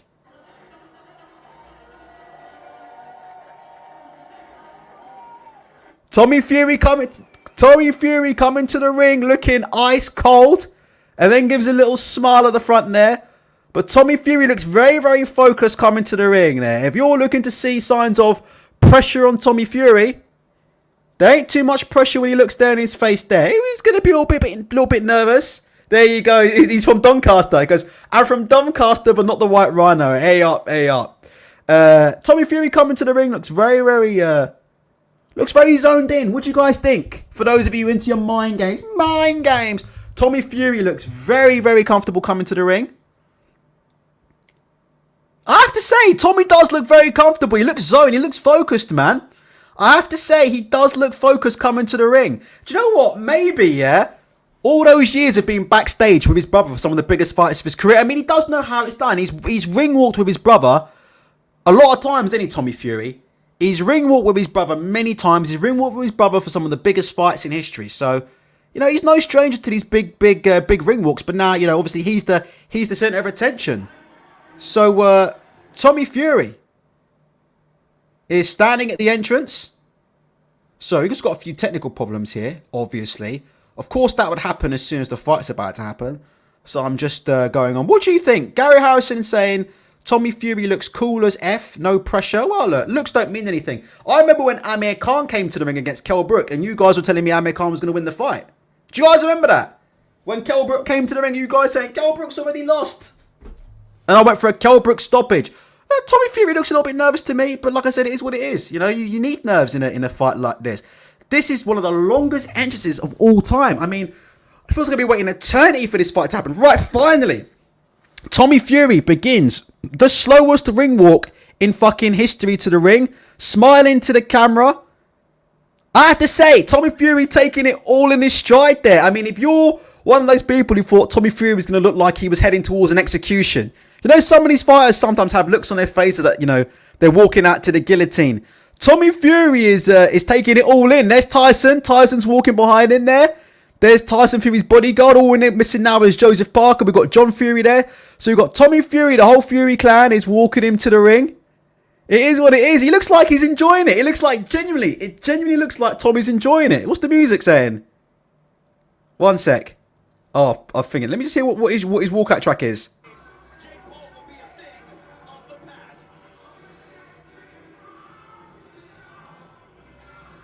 I'm not sure what that track is. What track is that? What track is that? It's not an AC/DC track, is it? I don't really know my music. What track is it? But Tommy Fury coming to the ring. What do you guys think about Tommy Fury on the walkout? He looks fine to me. I have to say, I'm not saying he's going to win the fight, but there are no signs. Like I said before, look, we don't go for the mind games here, right? But what do you guys think about recently? on some of the walkouts, right? Yeah, I was just about to say that. Vanguards of Manhood. Recently, on some of the walkouts, we've been noticing that some of these fighters have not been right coming to the ring. So we looked at Chris Eubank arriving to the ring against who did Chris Eubank arrive to against Liam Smith, and he didn't look right, did it? And to be fair, we called that, didn't we? Do you remember that? We called that straight away. I actually called that live. I said, I'll be honest with you, Chris Eubank Jr. looks gaunt. Like, he didn't look right coming to the ring. No such issues for Tommy Fury. He looks cool, calm, and collected. Even Big John Fury looks relaxed in the corner as well. So Tommy Fury's in there. Johnny B says Tommy Fury's in there looking relaxed. Get ready now for Jake Paul's entrance there. We're going to see what the so-called problem child Jake Paul looks like. I'm actually quite nervous for this fight. Press one if you're a little bit nervy. I have to be honest with you. You know, I am a little bit nervous for this fight, you know. Which is saying something. I don't really get nervy, especially for these fucking... Especially for this... Especially for these crappy Tyson Fury fights where he'd be fighting like Derek Chisora and shit. We definitely ain't sweating for them. We definitely ain't sweating for them shitty fights. Tyson Fury versus Derek Chisora. Mike Tyson, is he going to be coming out with Jake Paul for this? Got the bag carrier Joseph Parker's making his way to the seat. We're just waiting for Jake Paul to come out. Games You Love says Jake Paul's making him wait. Mind Games. Dench says he looks wet. That's good. There we go. We know you like it wet, Dench. JM says Tommy Fury's arms are so long. Well, that's not the only thing that's long. Dave Allen says waiting for the excuses if Paul wins. JM says the jab is crucial. Jake Paul's still in his room. So Jake Paul hasn't arrived out yet, hasn't left his locker room. He's doing a Goldberg. All these fighters are doing a Goldberg these days, aren't they?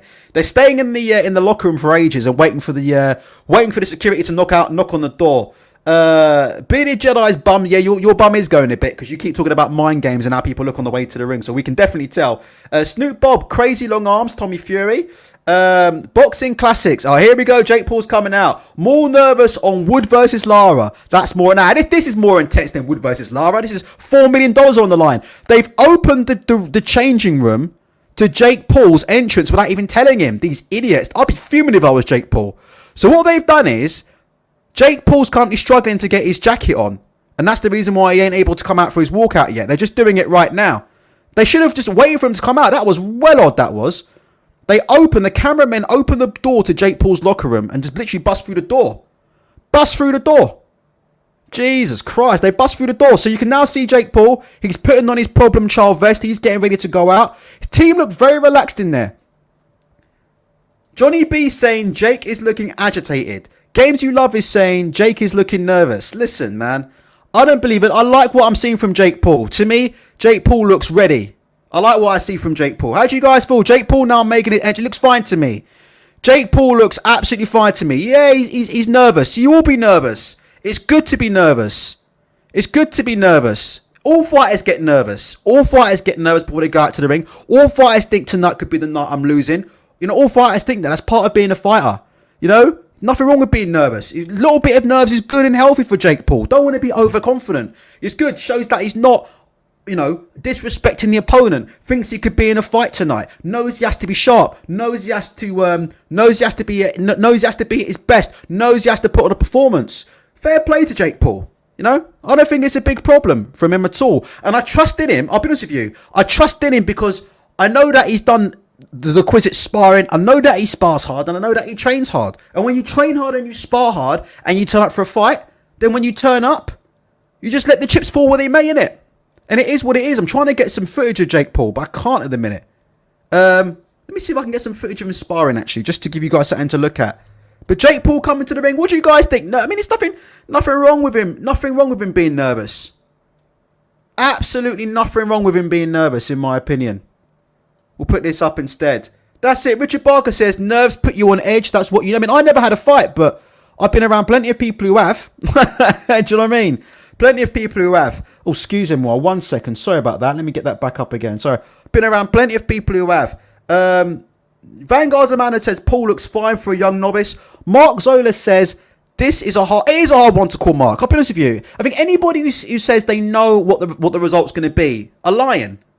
You know, we don't know what the result's going to be. It's a tough fight. Either way, I've gone for Tommy Fury. I am not confident at all, to be honest. You know, if you'd asked me, make my pick based on what I've seen just today, I'll go for Jake Paul. I like what I'm seeing from Jake Paul. I don't like what I've seen. Sorry, I don't like what I've seen from Tommy Fury the last couple of days. So if you'd ask me based on tonight or whatever, I'll pick Jake Paul. But I'm not. I'm sticking with my pick. Jake Paul coming to the ring, doing a head banging, looks fine. Looks nice and loose. What do you guys think from Jake Paul? Coming to the ring, looks nice and loose. It is what it is. Shevin says Jake Paul takes boxing seriously. A lot of people don't get that. I think he trains very seriously. I agree with you, Shevin. I've said for a long time it is what it is. Let's have a look here. Gary Harrison saying about Jake Paul, it looks a lot more than a little nerves. We'll have to wait and see. Right, guys, before we get started, quick question. Based on these walkouts, has anybody changed their opinion? Based on these walkouts, are you a Tommy Fury fan and you want to quickly change your mind right now? We're going to give you the last chance. Do any Tommy Fury fans want to change their opinion and pick Jake Paul to win right now? Press 1 if you're a Tommy Fury fan and you want to change your mind and you want to go for Jake Paul to win. Last chance for any Tommy Fury fans with their asshole falling out. Now's your chance, yeah? Now's your chance to go for it or forever hold your peace. Harvey Brown says, Ultra, sounds like you think Jake Paul will win. Do you know what it is? For me, I think it's more the fact that Jake Paul's more of a known quantity for me. I know what to expect from Jake Paul. I know he takes fighting seriously. I know he's going to train hard. And I know like he's got a good, he's got a solid team around him. Like guys like Jaleon Love, BJ Flores. These are experienced guys, you know. And they're not hype men. Big John Fury's a hype man. Yeah, Big John Fury's a hype man. BJ Flores, Jaleon Love, they don't jump in front of the camera barking. But those are experienced guys. They're experienced guys. So I have to say, you know, Jake Paul, I've always felt is the favourite to win this fight. But I'm going to stick with my pick and go with Tommy Fury. I still think Tommy's got all the tools to beat Jake Paul. It's just a question of can Tommy implement the tools. You know, you guys are mentioning the long arms and things. Tommy has all the tools to beat Jake Paul. Honestly, he's got the hand speed. He's got the foot speed. He's got the jab. He has got all the tools to beat Jake Paul in this fight. It's just a question of can he apply those tools. Thus far in his career, right, Tommy Fury hasn't really shown that he can apply them tools. But some fighters, you know, has Tommy Fury ever taken boxing really seriously before tonight's fight? I've decided to go with a gamble. My gamble is based on the fact that I don't believe Tommy Fury's ever really taken a fight seriously before this. That's my opinion. I think, you know, for this fight, he's getting paid $4 million. It's a pay-per-view fight. You know, people all around the world are interested. People all around the world are watching. I'm gambling on the fact that that's going to bring a little something out of Tommy Fury for this fight that we haven't seen. Because I'm a believer that he hasn't trained properly before. I'm a believer that he hasn't taken boxing seriously. And all this stuff about him being a world champion is nonsense. I mean, listen, Tommy Fury gets £4 million from this fight. I don't think we'll see Tommy Fury in the boxing for a while. Especially if he wins. I think if Tommy Fury wins, we're less likely to see him in the boxing ring again. Because he doesn't need the money. He didn't need the money before this. And he certainly don't need the money after this. So, that's what I'm gambling on. My pick, really, isn't based on any actual logic. Logic says that Jake Paul should win this fight. But it is what it is. Look, Vanguard's a man that says Paul has a 2-inch longer reach. My bad. I thought Tommy Fury had the reach. My bad. But we'll see, yeah. But logic, I've always said the favourite to win the fight is rightly should be Jake Paul. Should be the favourite to win this fight. I'm just going to gamble. I just think Tommy's got the tools to do it. I've seen Tommy. I think the way you beat Jake Paul... Let me tell you quickly. The way he beats Jake Paul, if he does beat Jake Paul, is herky-jerky, lots of feints. Simple as that. Jake Paul's going to be going jab, jab, jab to the body, overhand right. That's what Jake Paul will look for. Jake Paul's going to come in with his low left hand. Jake Paul's going to come in, low left hand, jab from the hip. Jab from the hip, jab to the body, jab, jab. Try to set up the overhand right. That's what Jake Paul will try to do to him. He'll try to chase him with the right hand all night. So it's very, very important that you need to feint him up. Feint up a guy like Jake Paul. Jab, feint. Throw lots of foot feints, body feints, hand feints. And it's ironic that the one fight we've seen of Tommy from the amateurs, what has he done? Plenty of foot feinting, plenty of body feinting against an opponent who had a much bigger height and reach advantage than Jake Paul's going to have tonight. So it's interesting, isn't it? You know, Tommy Fury has the tools to win. There's no doubt in my mind. Whether he will do it, we never know, do we? We never know until this fight. I have to say, Tommy Fury looks nailed on so far. I have to say, he looks, in terms of, you know, I'm not saying like confident, but Tommy Fury looks very confident. I mean, looks don't mean anything, but I have to say, I'm actually genuinely shocked, you know, at how well Tommy Fury's taking it in right now. Press 1 if you're quite shocked. I genuinely thought that TMT Badou Jack stopped Makabu in round 12. Did you guys think that Tommy Fury would be showing a few more cracks? We'll have to wait and see when the bell goes. But he looks very calm, Tommy Fury. Maybe he's, you know, they did say, you know, the reports came out that, you know, Fury had been sparring hard. He'd been knocking people out, busting people's eardrums. And the rumours are that he'd been sparring top quality opposition. Whether it's true or not, we'll have to see. But the rumours are that Tommy Fury has been sparring with top quality opposition in the run up to this. And I have to say, maybe he has put the work in because he looks very confident. We'll have to wait and see, but looks don't mean anything in a fight. Plenty of people talk loud and give looks and then get knocked out. Fists win fights. Resumes don't win fights. All right? Pound for pound lists don't win fights. Who sells more tickets doesn't win fights. Pay-per-view buys don't win fights. A-side, B-side don't win fights. And who has the biggest split doesn't win fights. Who has the bigger dick doesn't even win a fight. It's all about what happens when the fists fly. All this shit that I'm talking about really is just entertainment purposes. Just to drag you along until this fight finally starts. My throat is atrocious right now. I'm going to need strepsils after this, at the minimum. Maybe more. Right, Jake Paul, 6-0 with 4 KOs. Listen, his win over Anderson Silva, you have to say, is Anderson Silva 150 years old? Yes, he is. But that is, Jake Paul does look nervous. He does look nervous, but I think that's fine. He does look very nervous. Yeah, I have to say, he does look very nervous, but I do think that's fine. What? The size difference? I have to say, what do you guys think of the size difference? I mean, Tommy looks significantly bigger. Press 1 if you agree. Press 2 if you disagree. Tommy looks significantly bigger. Significantly bigger to me. We're seconds away from getting this on. He looks significantly bigger to me. Right, we're about to get ready. Sorry about this. Some of you guys may be ahead of me. Well, I can't repeat that. Some of you guys may be ahead of me. But this is it. They call this pay-per-view the truth. Who is the truth? Jake Paul or Tommy Fury? We find out right now. Round 1. Tommy Fury takes the centre of the ring. And he's feinting straight away. And he's double jabbing. And he's straight on Jake Paul. Jab, right hand, back Jake Paul against the ropes. Tommy Fury looks massive in there. He's got Jake Paul in the clinch. He looks massive, Tommy Fury, in there.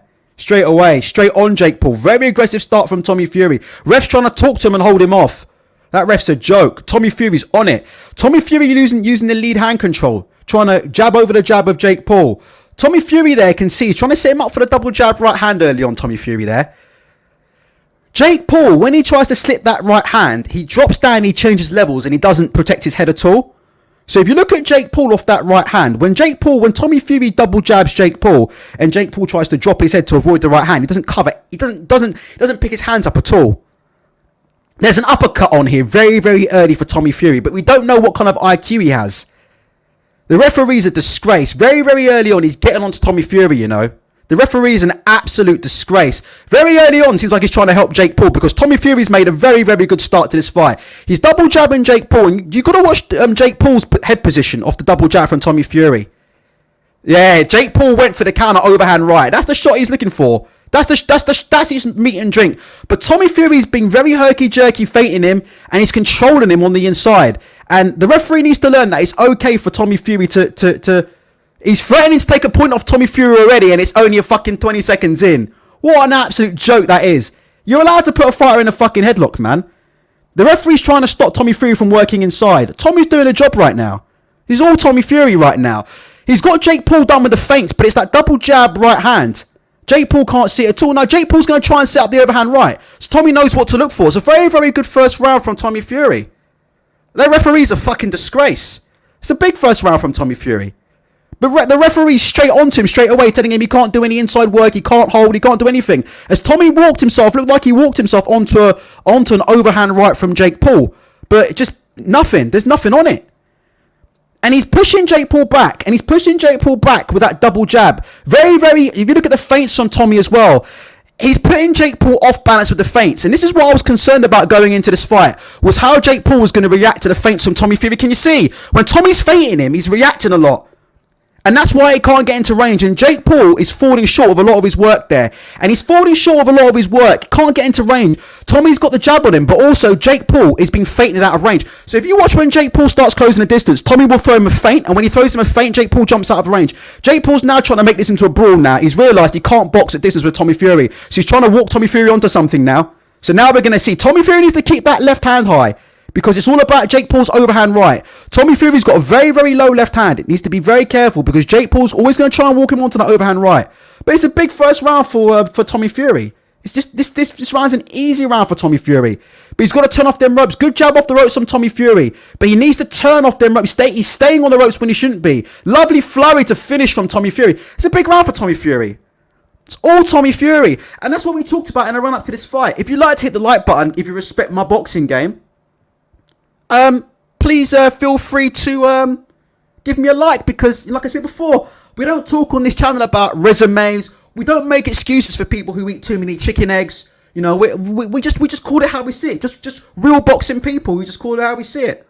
And I think so far, exactly what I was worried that said was going to happen, so far is happened so far. Now, Jake Paul's got a massive overhand right, so we don't know, you know. Tommy Fury's making some mistakes. That was a big left hook from Tommy Fury. I didn't see that land. Oh, that was a big left hook right hand at the end of the round there from Tommy Fury. Clean. But it's the feints that are the problem for Jake Paul. And if you look, when Jake Paul is getting into range, Tommy Fury's feinting him, and Jake Paul's biting the feints and he's jumping and hopping out of range. Al Mack says, let's see what the judges say. Well, we'll find out in a couple of rounds. All I know is that there's no way they can give that first round to Jake Paul. And if they do, then it's a fixed fight. Let's be honest. Round 2. Good double jab to start from Tommy Fury, but he keeps that left hand very low. Jake Paul's going to go for the overhand right on Tommy Fury. That's the shot to watch. Tommy's feinting again. When he feints, you look at Jake Paul when Tommy feints. Watch him. You see Jake Paul leans onto his back foot. Watch, you see Jake Paul there. When Tommy Fury feints or double jabs or feints him, you see Jake Paul puts all the weight onto his back foot and leans over. He's totally off balance. Off the double jab or off the feint jab. Just watch Jake Paul's body position when Tommy feints him. As Jake Paul looks for that overhand right. Tommy's given up a little bit too much ground at the minute, but Jake Paul's just trying to walk him onto the one big shot. He's given up trying to box with Tommy Fury. He knows he can't box with him. So he's just trying to walk him into the big overhand right now. But if you watch when Tommy feints him, Jake Paul rocks back, puts all his weight onto the back foot. Oh, that was a lovely counter right hand, right uppercut from Tommy Fury. Good counter left hook from Jake Paul. First decent shot he's landed tonight. But so far, again, for me, this is easy for Tommy Fury. Jake Paul's eye is getting marked up. But Tommy Fury's dropping his hands, though. And you could say, is that stamina problems? Good jab from Tommy Fury. Jake Paul's making him work. But Tommy Fury's very careless with the hands. He takes a jab from Jake Paul. Tommy Fury's feet's beginning to slow a bit. So, like I said before, it's an 8-round fight. Tommy's never done X amount of rounds before. And we'll see. Tommy's doing a lot of movement. And his mouth's wide open at the minute. But he puts together a good combination. But you just worry, though. Like I said before, Jake Paul's losing this fight. But we've seen Jake Paul get beaten fights before and come back and knock people out. So it is what it is. But don't sleep on Jake Paul, because Jake Paul's seasoned and Tommy Fury isn't. But Jake Paul's putting the pressure on. I have to say, this is a Tommy Fury round, but his legs are slowing. And I'd like to see those hands a little bit higher for me. But we'll have to wait and see. 1 minute to go in the second round. How have you guys got it so far in this second round? For me, it's all Tommy Fury. Oh, that was a good short right hook from Tommy Fury. Jake Paul went for the overhand right, and Tommy Fury rolled underneath it and threw a counter right of his own, which landed. Jake Paul's only got the one shot here, isn't it? It's the overhand right, really. That's it, really. That's his money shot, isn't he? He's got to hope that he can land a big overhand right and get Tommy out of there. Tommy walked himself onto a big jab there. They both exchanged jabs. Jake Paul throws that jab from the hip. Tommy's got to be careful, though, with that low left hand because Jake Paul, he jabs at the body, Jake Paul, and then he explodes up with that overhand right. But if you're a Tommy Fury fan, it looks okay. But Tommy's hands are dropping. Like, his hands are by his waist. Like, he hasn't picked his hands up in a good round. And his legs are starting to slow. Oh, Jake Paul. Oh, good overhand right there from Tommy Fury. Jake Paul went for the overhand right. Tommy Fury made it miss, hit him with the own overhand right. I mean, so far, it's just all Tommy Fury. But it's just a question of stamina. Simple as that. I mean, it's an easy round for Tommy Fury. That's an easy round for Tommy Fury. It's 2-0. It's an easy round for Tommy Fury. The only thing that's going to lose Tommy Fury this fight is his work rate. And it's just a question of, has he done the training? The only thing that will lose Tommy the fight is a mistake. And he's making a lot of mistakes right now. He's staying on the ropes too long for me. And his hands are by his waist. And like I said, Jake Paul only needs one shot. And this referee, I tell you what, if you've seen the referee was already trying to take a point off Tommy Fury in the first round. So, you know, any excuse this referee gets to call this fight, he's going to call it. But I just don't see how even the biggest Jake Paul fan can think he's winning right now. What do you guys think so far? I've got it the same as you guys. Tommy Fury, easy. I don't know how you guys see it. For me, the only thing is just Tommy's feet. Like, his feet are slowing down. His feet are slowing down a little bit, Tommy Fury. And he's dropping his hands, clearly feeling the pace. But it's just, you know, it is what it is. Right, let's have a look. Tommy Fury, round 3, takes the centre of the ring. He needs to hold the centre a little bit more for me and stop running from Jake Paul. Tommy Fury starts with a jab. Jake Paul tries to throw a right hook counter and he misses. Tommy needs to keep them feints up. Clever little work from Tommy there. Tommy there feinted the jab, and as Jake Paul's going low, Tommy's now throwing the right hook to the body. The right uppercut's there for Tommy as well.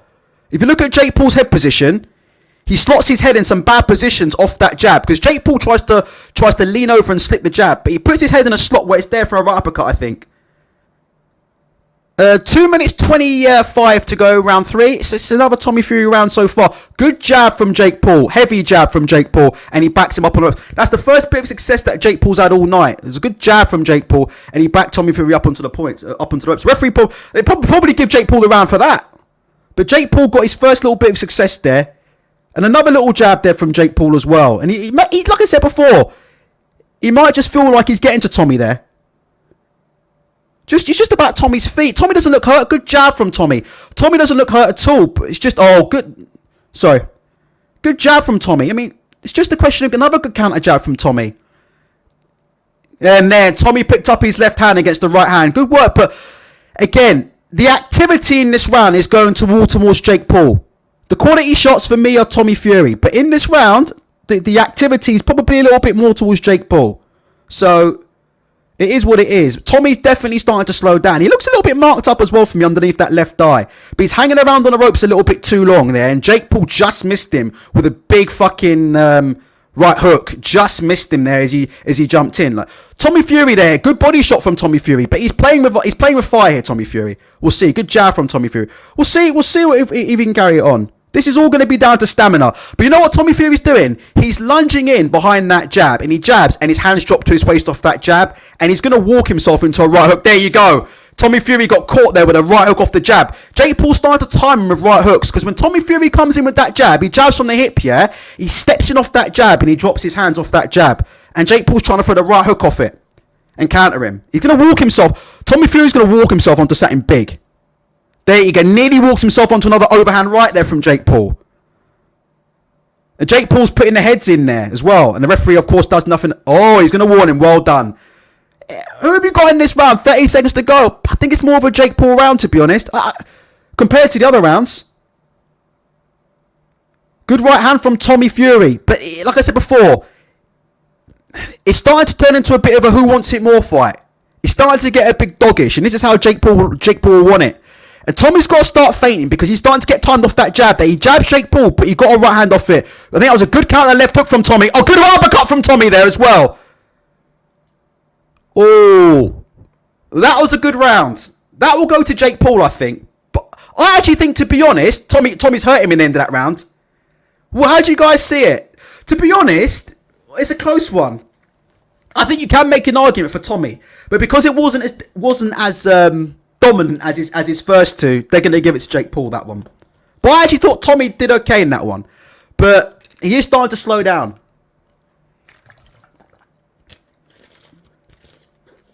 Shane says, Ultra, stop chatting shit, 3-0 Tommy. Listen, I think Tommy could have actually nicked that third round, to be honest. I thought he hurt him at the end of the round, but I agree. That's what I'm saying, like Chuck. Tommy's round, but just suspicious they'll give it to Paul. I think that will go to Paul. Just because Tommy wasn't as dominant, and you know how these judges score it. Tommy was a shutout in the first 2 rounds, and because he wasn't as dominant in that third round, they'll probably give it to Jake Paul. Even though, to be honest, Tommy Fury probably landed the more scoring shots. They'll give it to Jake Paul. They'll give it to Jake Paul regardless anyway. But we'll see. Tommy, though, we're going to see in a minute how much dog Tommy's got in him. He looked gassed coming out of that corner. Tommy's got to keep throwing the feints. He's getting timed off his jab now. It's just a good adjustment that Jake Paul's made. Jake Paul's starting to read the timing on Tommy's jab. And then can you see there, Jake Paul, beginning of the 4th round, what's he doing? He's throwing that right hand off Tommy's jab there, you see? So he sees it. Oh, good right hand there from Tommy. Good right hand from Tommy. I think he's hurt Jake Paul. Good double right hand from Tommy. That's the start he needed, but he's got a feint.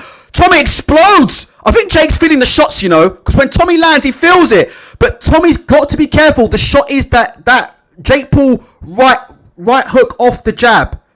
You've just got to be careful with that.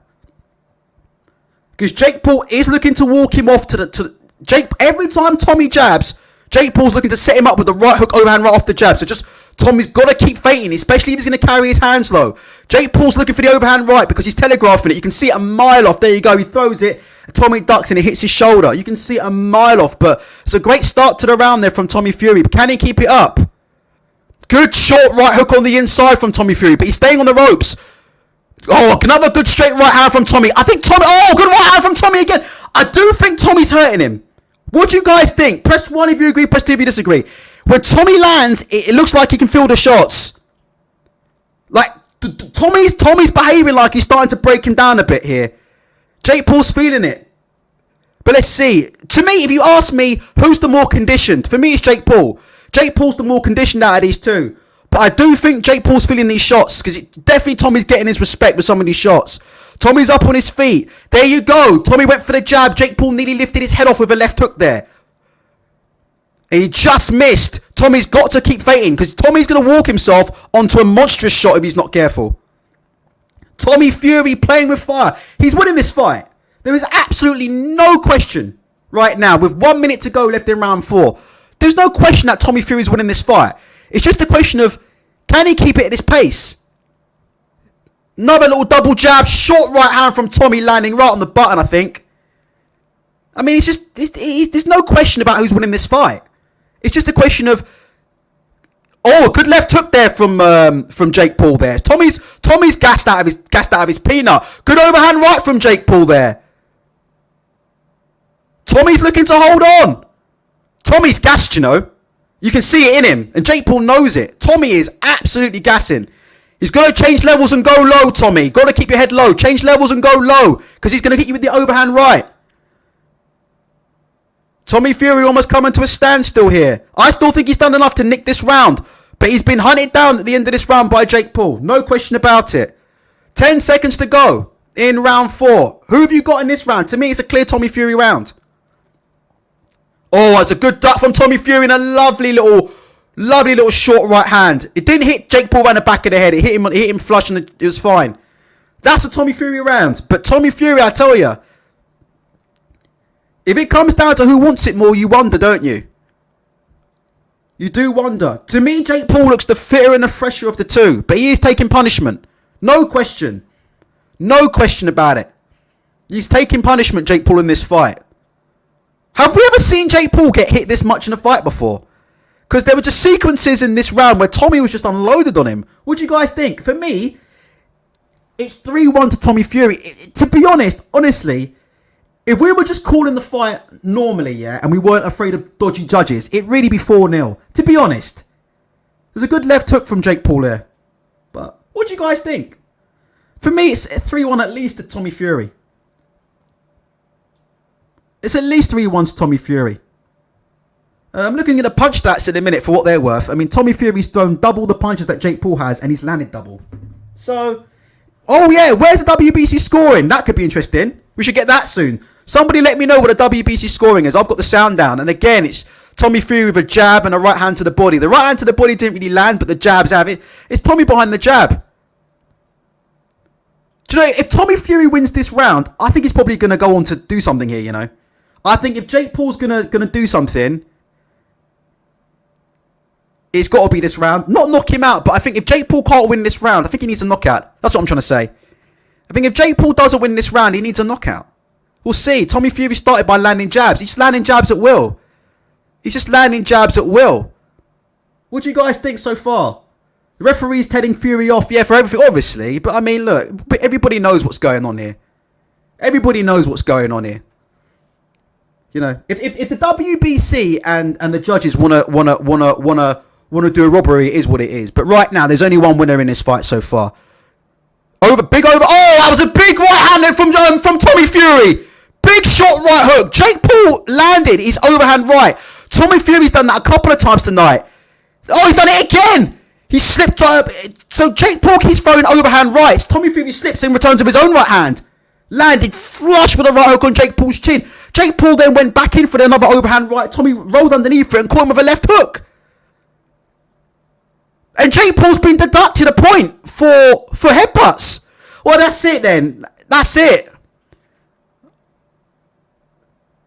Wow. I think the referee's deducted Jake Paul a point. Am I right in that? So, and Jake Paul was losing the round. So, Jake Paul needs a knockout. Have I got that right, guys? I've got the sound down, yeah? That Jake Paul's been deducted a point. So, it's knockout or bust. Simple. Oh, that was a lovely left hook from Jake Paul. Flush. And that's what I'm talking about. Tommy Fury there caught with the first big shot. Great shot from Jake Paul. When he needed it the most, that's a dog, you know. Jake Paul needed that shot and he landed it. It was beautiful. And Tommy needs to feint off that jab. That was a heavy left hook. But he's not feinting off the jab. Beautiful shot from Jake Paul. Tommy just not feinting off that jab. And he's coming in. He's jabbing from his waist with both his hands by his chin. And it's a good jab from Jake Paul. Jake Paul's beginning to turn this around. Tommy's gassed off his peanut. It's like Tommy... It's like Tommy switched off after the ref gave a point. Tommy has got to start feinting again. He's in big... Press 1 if you understand what I'm saying about Tommy Fury's jab. Can you see Tommy Fury? He steps in. He takes a big step in with the jab. He steps right into the pocket off the jab with his hands down. He's going to walk himself into something massive. 18 seconds left to go. Jake Paul hunting Tommy Fury down. I mean, it's good, lovely little combination from Tommy Fury. Jab, right hand over the top there from Tom. I think it's a Tommy Fury round. Jake Paul landed a good left hook, but point deducted. It's a Tommy Fury round. Jake Paul needs to win by knockout for me. There's no two ways about it, but Tommy Fury is gassing off his peanut. Jake Paul's conditioning. You can tell this guy works hard in the gym. You know, is he a great boxer? No. But Jake Paul works hard in the gym, you can tell. I mean, he's still Jake Paul keeping up the same pace. He knows he's losing the fight. He knows he's losing the fight. He knows he's losing the fight. So we'll see, but he's a dog, Jake Paul. You got to respect him. We're going to have a look here at the replay. It's Tommy Fury steps in behind that jab and walks himself into a left hook. Jake Paul's been timing him off that jab all night long. See, he steps in behind that jab, both his hands by his chin, and he's been caught with a shot. And he's going to get himself, you know, if Tommy Fury's not careful, he's going to get himself taken out like that. Why take the risk? But like I said before, these are guys that have never done big rounds. Tyson Fury shitting himself backstage, at the ringside. You can see Fury there. He looks a bit stressed out. But so far, listen, this is going to plan. This is Tommy Fury's 4-1 up at least. To be honest, I think there's a case for Tommy Fury to be 5-1 up. There's also a case that Tommy Fury won that round with a point deducted. Can somebody tell me what the WBC scores are? There's just no way Jake Paul can be anywhere near ahead winning this round. 3 rounds to go, but it's plenty of time. 6, 7, and 8. Oh, lovely start from Jake Paul off that jab, you see? Quickening up the pace. Lovely counter right hand from Tommy Fury. Jake Paul tried to rushed himself in head first. Tommy Fury slipped and threw a double right hook, which landed. Can Tommy Fury stay switched on? And has he got anything left in the tank? He's a big muscle bound lump. He is by far the better boxer, Tommy Fury. This fight is all about Tommy Fury's stamina. Simple as that. This fight is all about... Oh, that's a good uppercut from Tommy Fury, I think. Did that land clean? Oh, good jab as well. I've been calling for that shot all night. Lovely right uppercut from Tommy Fury and some jabs. Again, Tommy Fury just with a big start to every round. What do you guys think? Did that uppercut land? By the way, we've got 186 in the chat here, guys. Please hit the like button. 2 minutes to go in round 6. Oh, it's another uppercut from Tommy Fury. Flush on the chin. Jesus. It's another one. I've been calling for that because Jake Paul, head keeps coming over his front foot.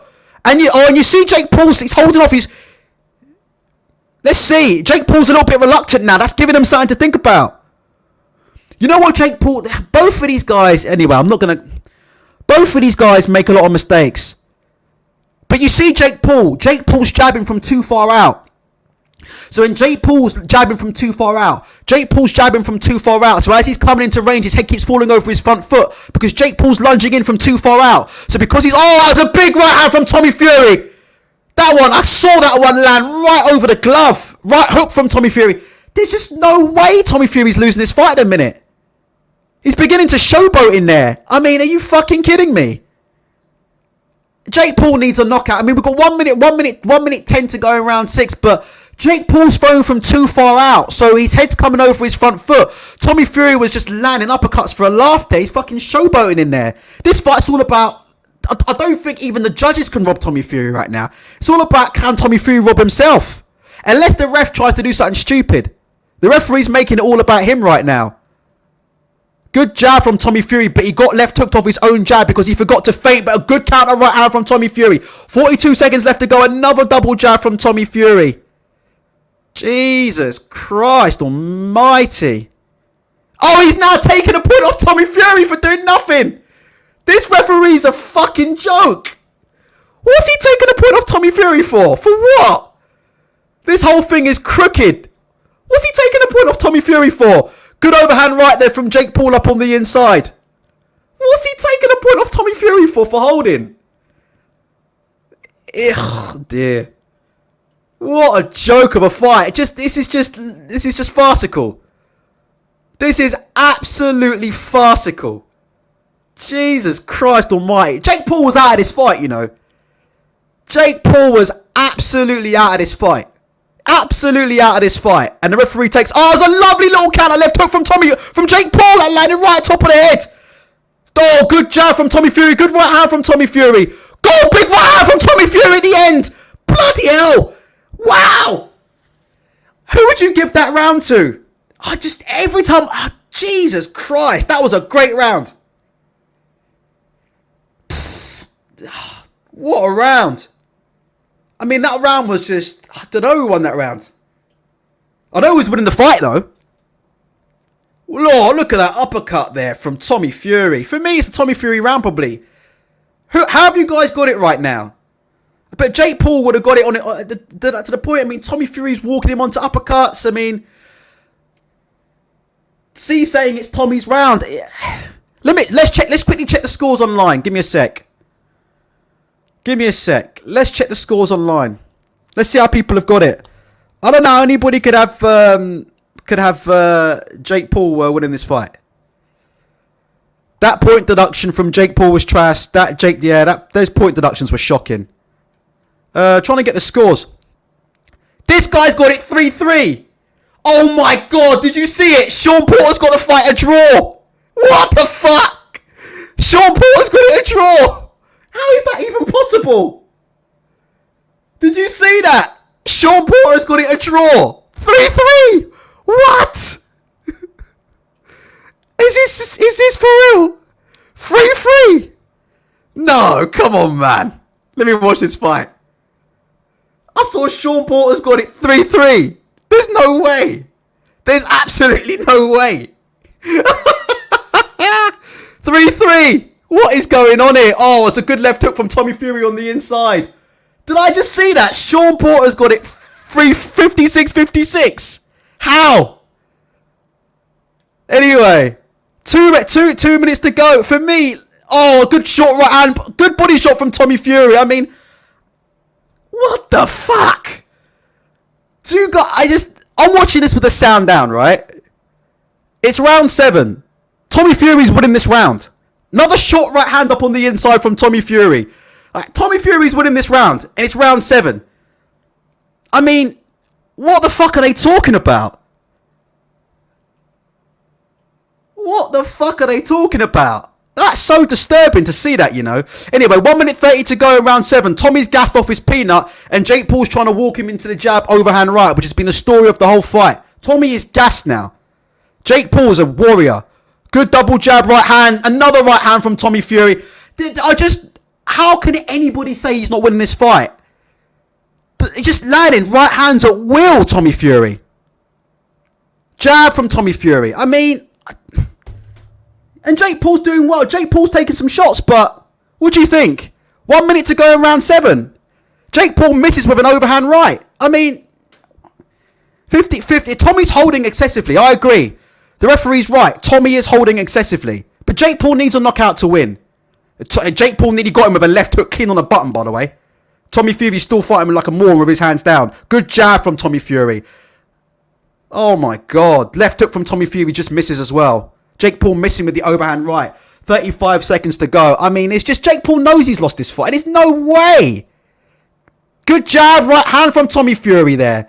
Knocked Jake Paul off balance. Didn't land clean. Jake Paul was more off balance. But this round 7 has just been all Tommy Fury. Would you guys agree? Who have you got in round 7? 20 seconds left to go.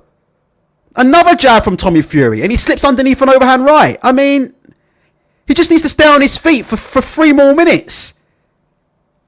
They're both gassed off their peanut. Another jab from Tommy and he holds on. I mean, this is a joke. This is an ABC 1-2-3 fight. You'd see this kind of fight, ultra white collar, down Leisure Centre. I mean, you'd see this kind of shit, ultra white collar, down the Leisure Centre. I mean, you look at Logan Paul. Does Logan Paul look like a guy who thinks that Jake Paul's about to win this fight? Logan Paul just, you can see him. He's sitting there, looking gormless, and he was saying shit. I mean, just if you look at Logan Paul and if you look at his dad watching that ringside, do they look like somebody's watching their son win a fight? No. And that cut was caused by a clash of heads. And luckily the WBC have got VAR so we can see that. So look, Jake Paul needs a knockout to win. It's nothing about ultra you love Tommy Fury or anything, but this is a joke. Let me just see what people are trying to say here. Dan Raphael saying it's a close fight.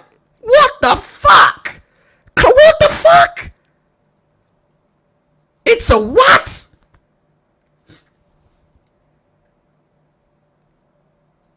Can you see this? Dan Raphael saying it's a close fight going into round 8. Jesus Christ. Oh, that was a lovely left hook though from Jake Paul to start off. Jake Paul's absolutely coming after him. Tommy Fury lands a left hook of his own. Jake Paul swinging for the hills. So let me ask you a question. If Jake Paul's up on the cards, we're going to call that a knockdown. He's done it again. Yeah. It was off a slip. Unbelievable. That was off a slip though. Tommy Fury got jabbed off a slip and Jake Paul's done it again. He's got another knockdown in the last round. And it was a jab off a slip. But it's okay. The referee, he was off a punch, so he has to give it. Oh my gosh. Unbelievable.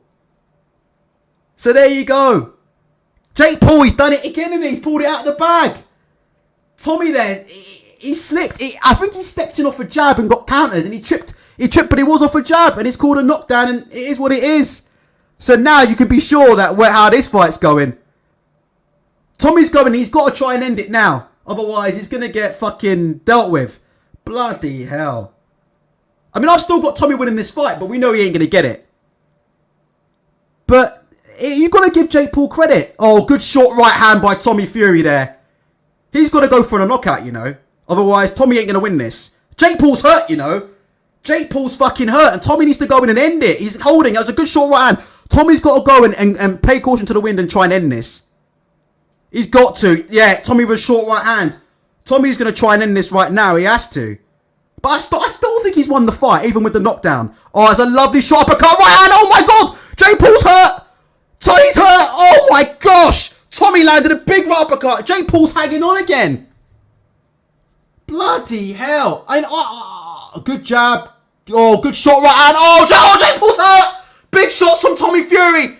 Jake Paul's holding on. It's that uppercut again from Tommy Fury.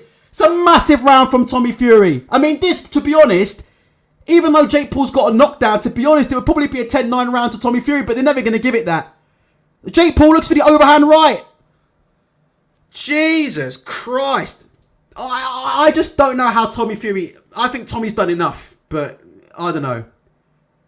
Jesus, Tommy nearly had him out of there.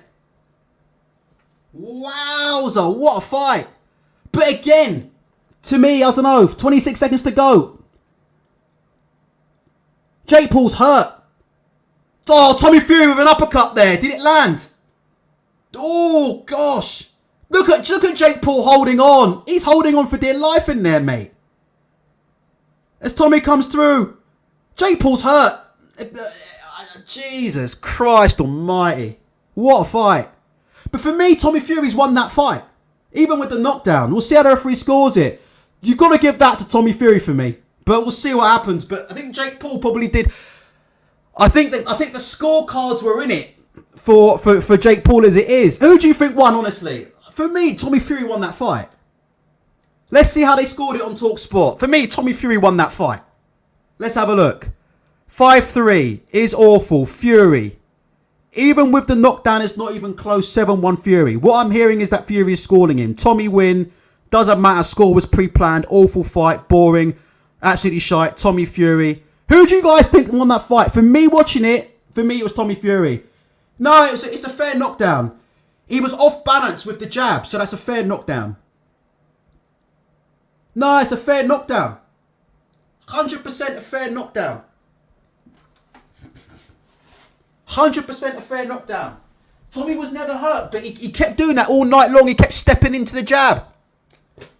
He stepped into the jab and he just got knocked off balance. He lost his footing. But you look at the end of the round. I mean, he hurt Jake Paul. That was, to me, it was. If you're going to give that round to Jake Paul, it's a 10-9 because Tommy had him hurt bad in that round. Jake Paul was hanging on at the end of that round. I think in a rematch, Tommy Fury will win by stoppage, by the way, in a rematch. How do you guys think? Let me go through... right, I tell you what, don't ruin it, because you guys are going to ruin it. Okay, right, let me do the live scoring, because I know you guys are going to ruin it. Rory Tabori thinks Jake took it. Does anybody who think Jake won that? I don't know, man. I don't know. For me, I thought, I genuinely think that... I'm just going to lower the chat so I can hear the scores. Did we ever get the WBC? The Furies are calling for the ref to stop it. Right, let's have a look. I personally think Fury won, but let's see. Genuinely, I don't think, but we'll see. We'll see. Let me turn my speakers up here. We'll see. We'll see what the scorecards say. I'll be honest with you. I'm expecting Jake Paul to get this on the cards, but I'll be honest with you. For me, Tommy Fury won that fight. But let me just hear the scorecards, okay? I can't see you guys' comments because I know you guys are going to try and ruin it. So let me just see if I can hear what's going on. 1 second. They're both cheering.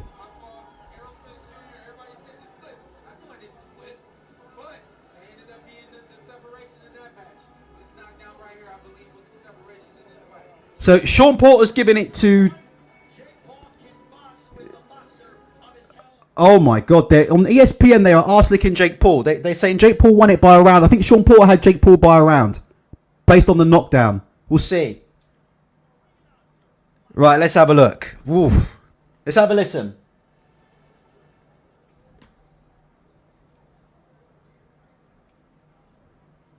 So I'm just waiting for the scores. I can't see any comments in a minute. I'm just waiting for the score. I'm expecting Jake Paul to get it, but I think Tommy Fury did win it. Let's have a look at the scorecards. Mike Ross scores the contest. 75-74. He has it for Paul. Okay, so it's a split decision. Who scores it? 76-73 for Fury. Daniel Vanderbilt scores it. 76-73. 76-73.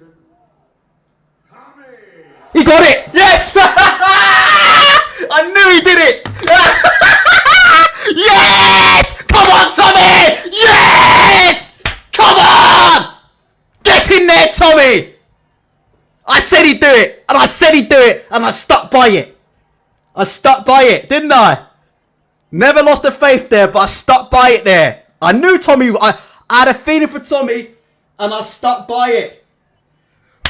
Bosh! Get in! Told you about the feints. Just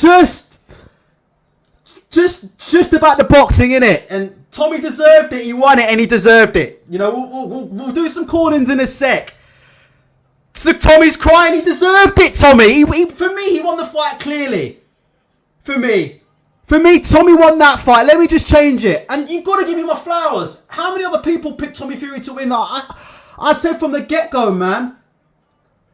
I always said Tommy Fury will beat Jake Paul. When they said Tommy Fury was scared, Tommy Fury's a bitch, Tommy Fury's a coward, I said, I made a whole video saying Tommy will fight him, he's not scared, and he'll win. Didn't I say that?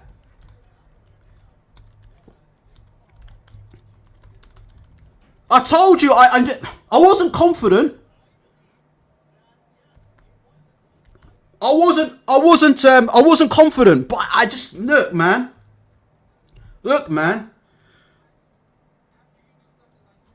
Sorry, guys, I'm just changing the title. Right.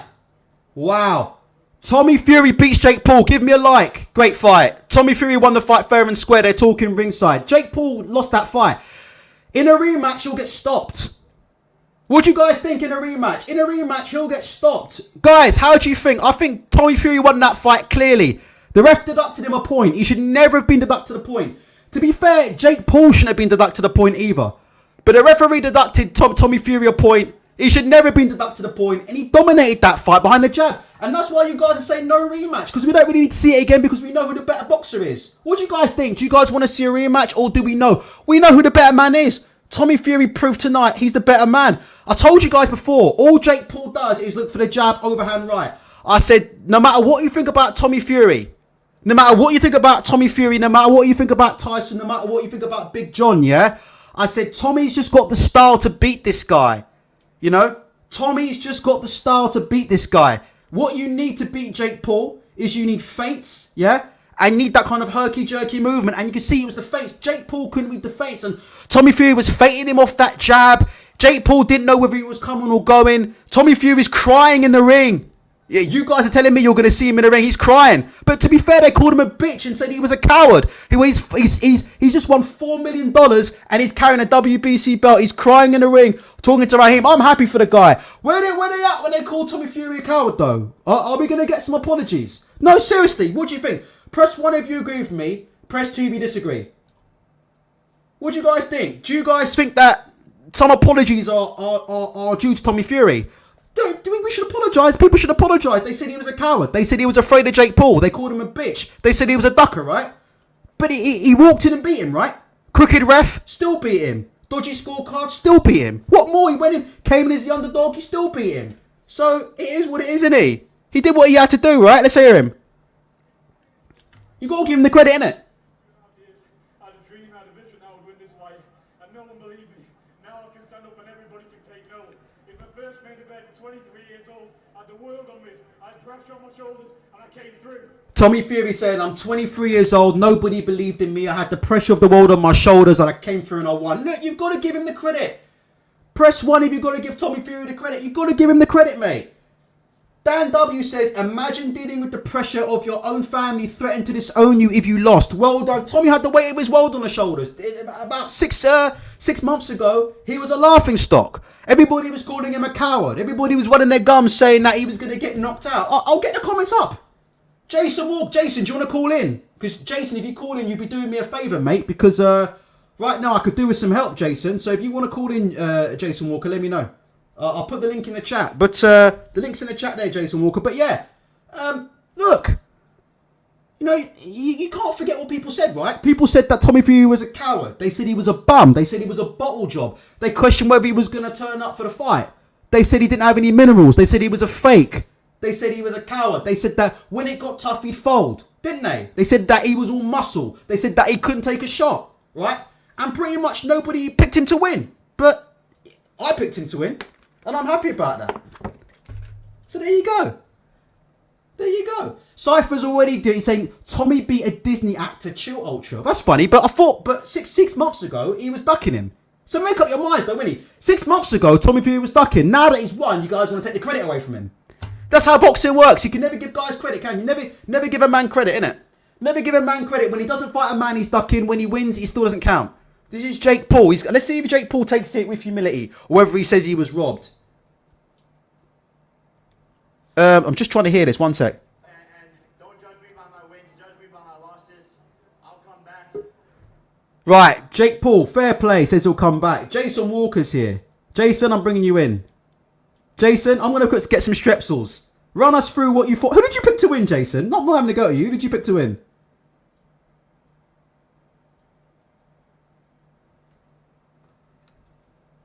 Oh, you're muted, Jason. You're muted. Jason, you're muted. You're muted. Let me unmute you. Right. Yeah. There you go. I'm on it. Yeah, so Go on, I left a comment. Go on, mate. No, take over. Take over. I'm going to get something to drink. Take over. So I left a comment on the page earlier saying what I thought because I wanted to rectify it before it happened because I got caught up in the hype, man. I went for Jake Paul as well. And it was just, he's a good talker. He's like, just that Tommy Fury's been slated. I went with all the hype. And then I just thought about it from a boxing point of view, logically, like actually forget all the hype and have a look at them and look at what they do. Like there was no way Tommy was ever going to lose this fight. There was no way it wasn't going to happen. Like, do you know what I mean? I'm surprised like he got caught by a silly jab at the end, stupid, overhyped. Like, did you hear that? His dad goes, yeah, just go for it. It's knackered. Like, that was crazy to say that, man. Just go for it. Like, put all that. He was boxing his ears off. He could have just stuck behind the jab and won the fight. Like, that's why fucking John's a bullshit trainer, innit? Because you don't tell a man to just go for it like that when they're winning the fight.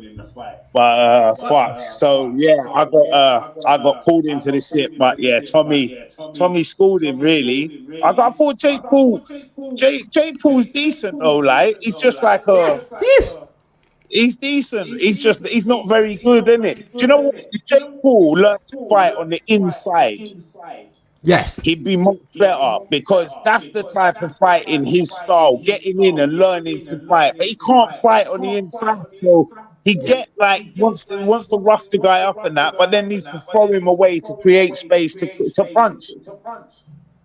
Do you know what?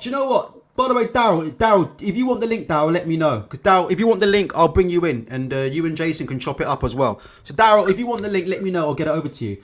For me, do you know what? Do you know how I saw this fight going? I didn't want to say it here because I think I might have said it, but I didn't want people to laugh. And the echo is me, by the way. It's not Jason. I need to put headphones on. The echo is me. 1 second. I will kill that echo. The echo is me. Jason, I always saw this fight as, and I can't hear what you're saying, Jason, because I need to go and get my headphones. So I'm going to make this point and then I'll let you carry on for a bit. I always saw this fight as the pound shop version of Fury versus Wilder.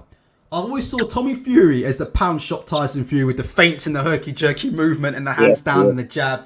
And I've always seen Jake Paul as a one-handed fighter. I've always seen him as just a big right hand. And I said that all the way in and up to the fight. Now, all he will do is he will hunt Fury around the ring and he'll look to set him up for that overhand right. He'll jab upstairs or jab to the body. But at the end, it will all be about, he will live and die on that overhand right. And today, I think you said it spot on. Jake Paul is a dog. He's got heart. I'm not questioning Jake Paul's heart. I think he's more than a YouTuber. I think you put him in with most of these other YouTubers other than Salt Pappy, right? I think you put him with most of these other YouTubers, he beats them. To me, he's got my respect, right? He's got my respect. But again, like, I agree with you, Jason. Just carry on with your point. For me, that he's got absolutely no seasoning, Jason. He's got no seasoning on the inside. Carry on, bro. No, that was a great point, man. It is exactly like that. You know what I mean? One's a real, like, a decently skilled boxer. Do you know what I mean? I was like I went and listened to, like, there was a few interviews that were on the down low with like smaller channels that did them with Fury's sparring partners that have been sparring with him for years. They were saying he's half decent. He's not shit. Do you know what I mean? I saw another thing with Fury. I don't know how thing this is, but like, you know, he was saying how he underhanded his performances anyway in the last two fights, just so he got the Jake Paul fight. I don't know how true that was, but Jake Paul's definitely a dog. He's definitely a dog. There's no, like, he will clean out that KSI bloke's closet. He will fuck that dude up so hard, bruv.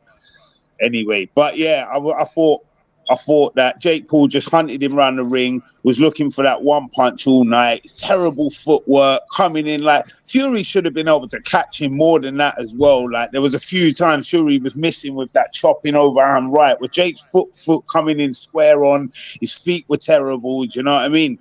He was proper head hunting. Yeah. I thought it was a good fight though. I really enjoyed it, and I hated myself in the build up. I don't know. I can't see any of the comments, but I hated myself. Like I bet some of the people in the comments probably did as well, just because I was looking forward to the fight. How bad's that, isn't it? Let's no. I don't think there's any thing in the badness about that at all. I think at the end of the day, people always. They got everyone on a hype, bruv. They promoted it sick. Come on, it was a big. It was promoted like a big fight, ultra man. Cristiano Ronaldo sitting ringside with Mike Tyson. I mean, that is definition of a big fight.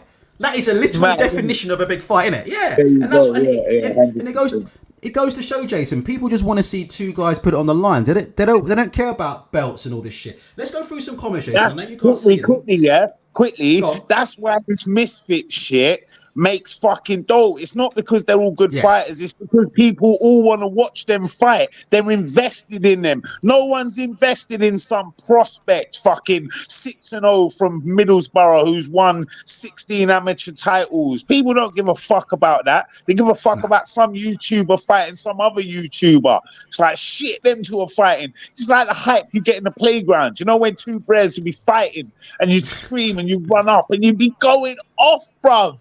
Or they go to the flats at lunchtime and you just be like, oh my God, them two cunts from year 9 are going to fight. This is going to be sick. Like that kind of shit. Let's go through some comments, Jason. I know you can't see any, but I'm going to read them out to you. Guys, yeah. What do you think about the fight? Let me ask you quickly, Jason. Guys, I'm going to ask Jason, then I'm going to ask you guys as well. Guys, do you want to see a rematch? Yes or no, and give me your reasons why. Jay, would you like to see a rematch? Would you be hyped for a rematch between these two if it happens? Apparently, there's a rematch clause, and obviously Jake Paul's gonna go for it. There's definitely gonna be a rematch because Jake Paul put him down in the last round, so it'll be like Wilder when he thought he beat Fury in the first fight. Exactly like Wilder and Fury. He'll think he won because he got the knockdown. There'll definitely be a rematch. Do I want to see it? Will I be invested in it? Yeah, because I think Fury will knock him out next time. So like that would be sick to see one of them get knocked out. But as far as the contest goes, there's no point in it. No, Fury's got that wrapped up. He's the better boxer. Jake Paul can't improve enough in the time there is between them to get up to Fury's level. And Fury now knows how he is. He knows it'll be like almost, you know, where kind of Fury got in with Wilder and worked him out. He's worked him out now, innit? Do you know what I mean? He'll know what to do. There's no mystique. When they get back in a rematch, there won't really be any mystique really all there for Tommy. Tommy knows he can take a shot from Jake Paul. He'll probably come in with better stamina than hopefully a little bit less Nosova. I think, to be honest, if it happens again, you know, I think as long as Tommy trains properly, I do think Tommy could get him out of there. Let's go through some comments, Jay. Dan W says, the ref was truly horrendous. Two unpolished fighters with a style which didn't gel well. That's it. Get in there, break them up, and leave them alone. Jay, what do you think about the referee tonight? I thought he was an absolute disgrace, to be honest. He was disgusting, and he was there all the time. He was there. There was quite a lot of holding.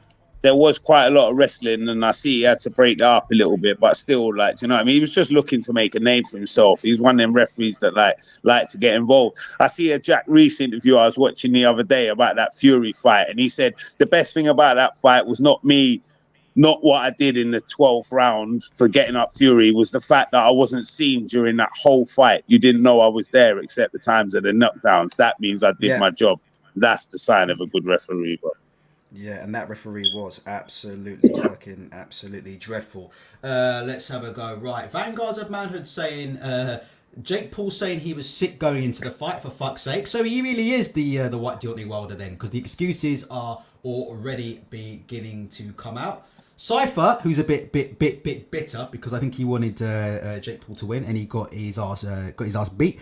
In totality, both will get absolutely demolished by any genuine top 20. Well, we know that. It's not about that. This fight was all about bragging rights. I mean, quick word from you, Jason. Tommy Fury claims he wants to be a world champion. Mate, for me, he's going to retire after this fight. It wouldn't surprise me if he finds a way to get out of this rematch because he's done what he needs to do. Like, to me, to be honest, people up on his ass for this. They called him a coward, said he wasn't a man, said he was scared, said he was all this and that. He goes aboard to Saudi Arabia. He's made $4 million, right? He's beat this guy, in my opinion, beat this guy clearly. To me, he's got nothing left to prove. I know there's a rematch clause in the contract, but it wouldn't surprise me if Tommy Fury just pulled a retirement or something. Because he's going to be in the nightclubs all week, yeah, sniffing that $4,000 up his, sniffing that $4 million up his nose. That $4 million is going to be up his nose, yeah, for the rest of the week. You know what? You know how these guys do. Tommy Fury is going to be making appearances. He's going to be in that club. You know, Phoenix Nights, yeah, with Peter Kay. He's going to be up in the Phoenix Nights with that WBC belt, yeah. Do you know what I mean? Coming out, showing everybody the WBC belt and coking it up in the toilets. I mean, people actually think they're going to see Tommy Fury back in the ring. I'm telling you right now, Jay. I think he's packing it in. But carry on. Guys, get your comments in. Me and Jay will read them. Any thoughts on that? Jay, do you think that Tommy will still have the heart to... Is his heart in boxing? Is he still got the heart to come back and train hard for a rematch, blah, blah, blah? Or what would you think? Bruv, he'll come back for 50-50 against Jake Paul. Definitely. Yeah. Bro, he'd be crazy not to come back. There must be like 50-50 in the contract because he would have only been on 30% for that fight, a 3 million out of the 10 million or something. And I swear that fucking idiot, and I'm not just like thingy, I just seen it on it comes up on my feed anyway. I swear that KSI was calling out Tommy Fury if he won. Tommy Fury can go and whack him up for another £5 million. That's the funny... Tommy's laughing, mate. Tommy's sorted, bruv. Tommy's sorted, mate. He doesn't ever have to have a proper fight in his life, and he'll still be respected by all them little fucking guys as the guys that smashed in all their heroes.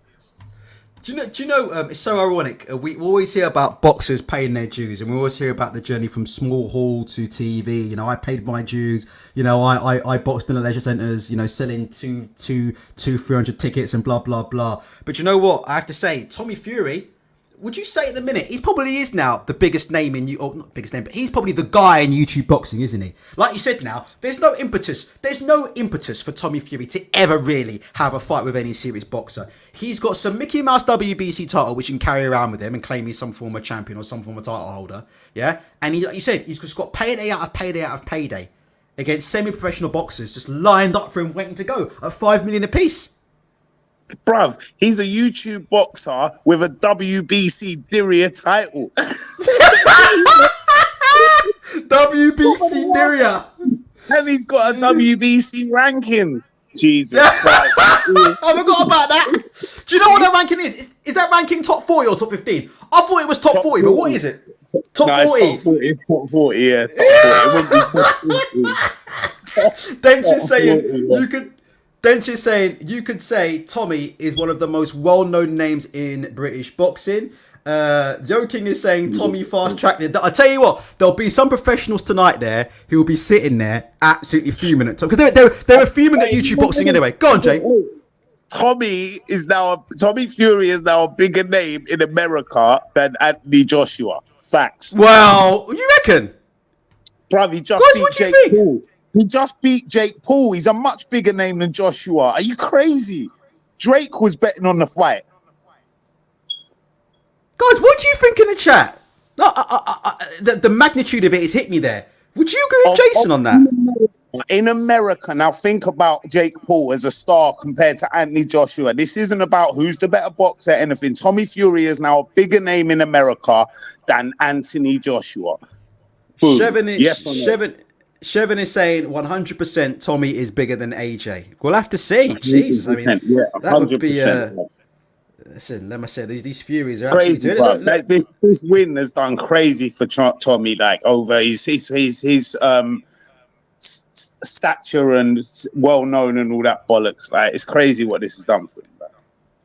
Jake Paul has 21 million followers on social media or something like that. Well, all 21 million of them will know that that Jake Paul finally got beat. And the news of this will reverberate across because don't forget, I mean, the UFC will be very, very happy about this. They were fuming at Jake Paul because he was just, do you reckon 21 million people know that Usyk beat Joshua?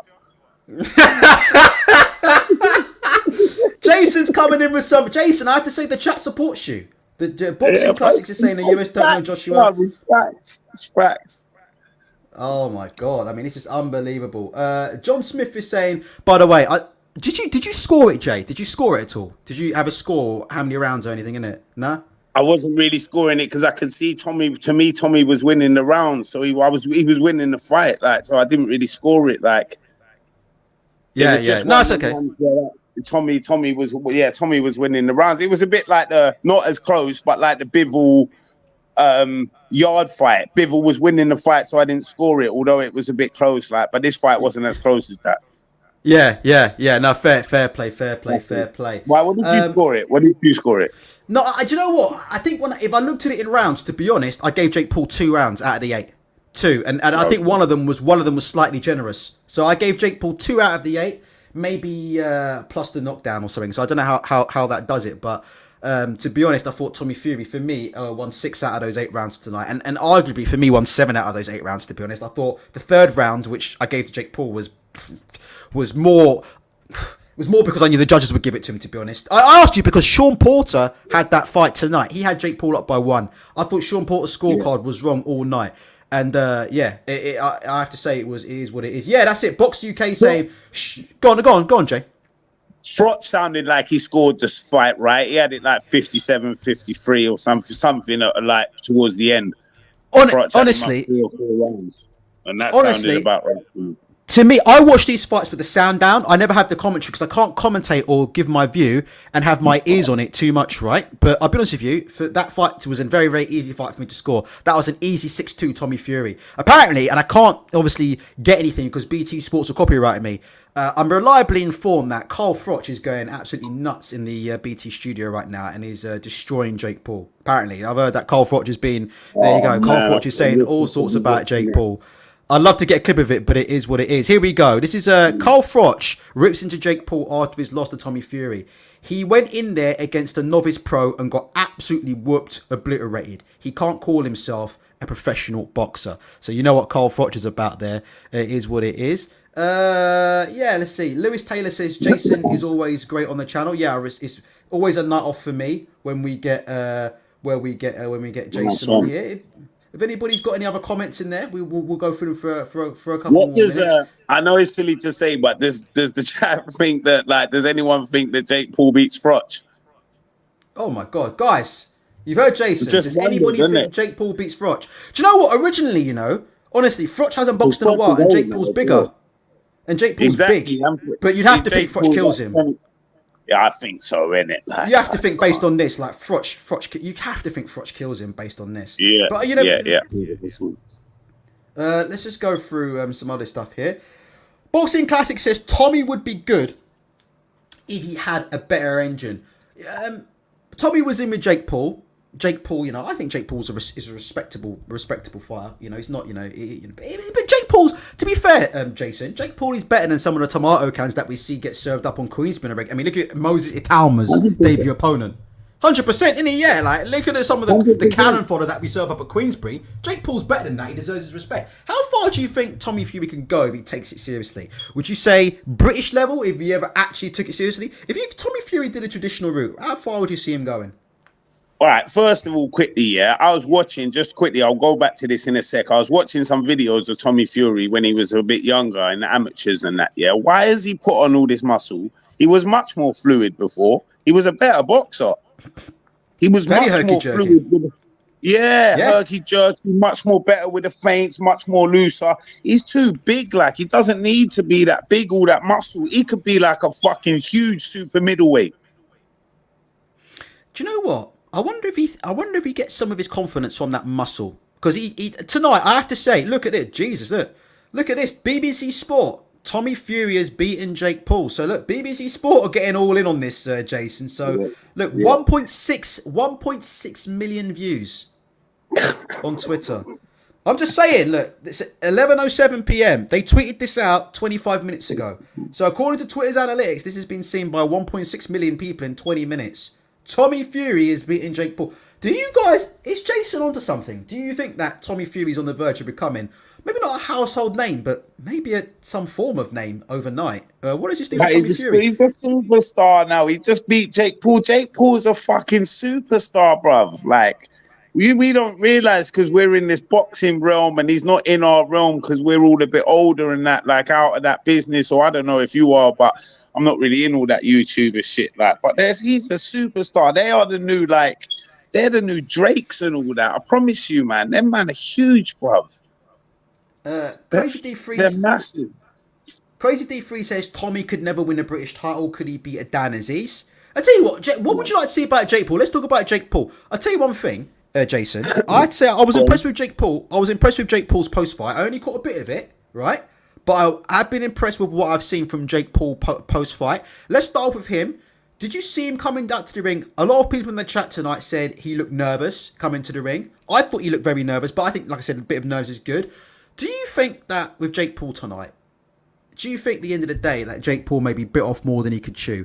Do you think that Jake Paul gambled on the pressure against Tommy Fury? Like the whole thing with the pressure of his father, of his brother. Do you think that at the end of the day, Jake Paul bit off more than he can chew? He was kind of maybe gambling on Tommy not turning up again. He was kind of gambling on other things. And Tommy sort of fucked it up for him. Because a lot of people said coming to the ring tonight, they said they didn't. Like people were, not a lot, but people were starting to get a bit... People who picked Jake Paul's ass were starting to go as he was walking out because they said they didn't like the way he looked. They say he looked nervous. And you know what we say sometimes, you know, the truth does tend to find you when you come out to the ring. What do you think about that? Do you think it was just one of them things or not? And what do you think about his conduct post-fight? I think post-fight, he's shown himself to be a very magnanimous loser. What happened did he do post-fight? Because I didn't see it. I had it on a stream, man. The stream was fucking up. He said, I think he just said basically, you don't judge somebody by how they are when they win. You judge somebody by how they are when they lose. And apparently he then wanted to say that he's going to exercise the rematch clause. Apparently he has been telling people he was ill in the run up to the fight.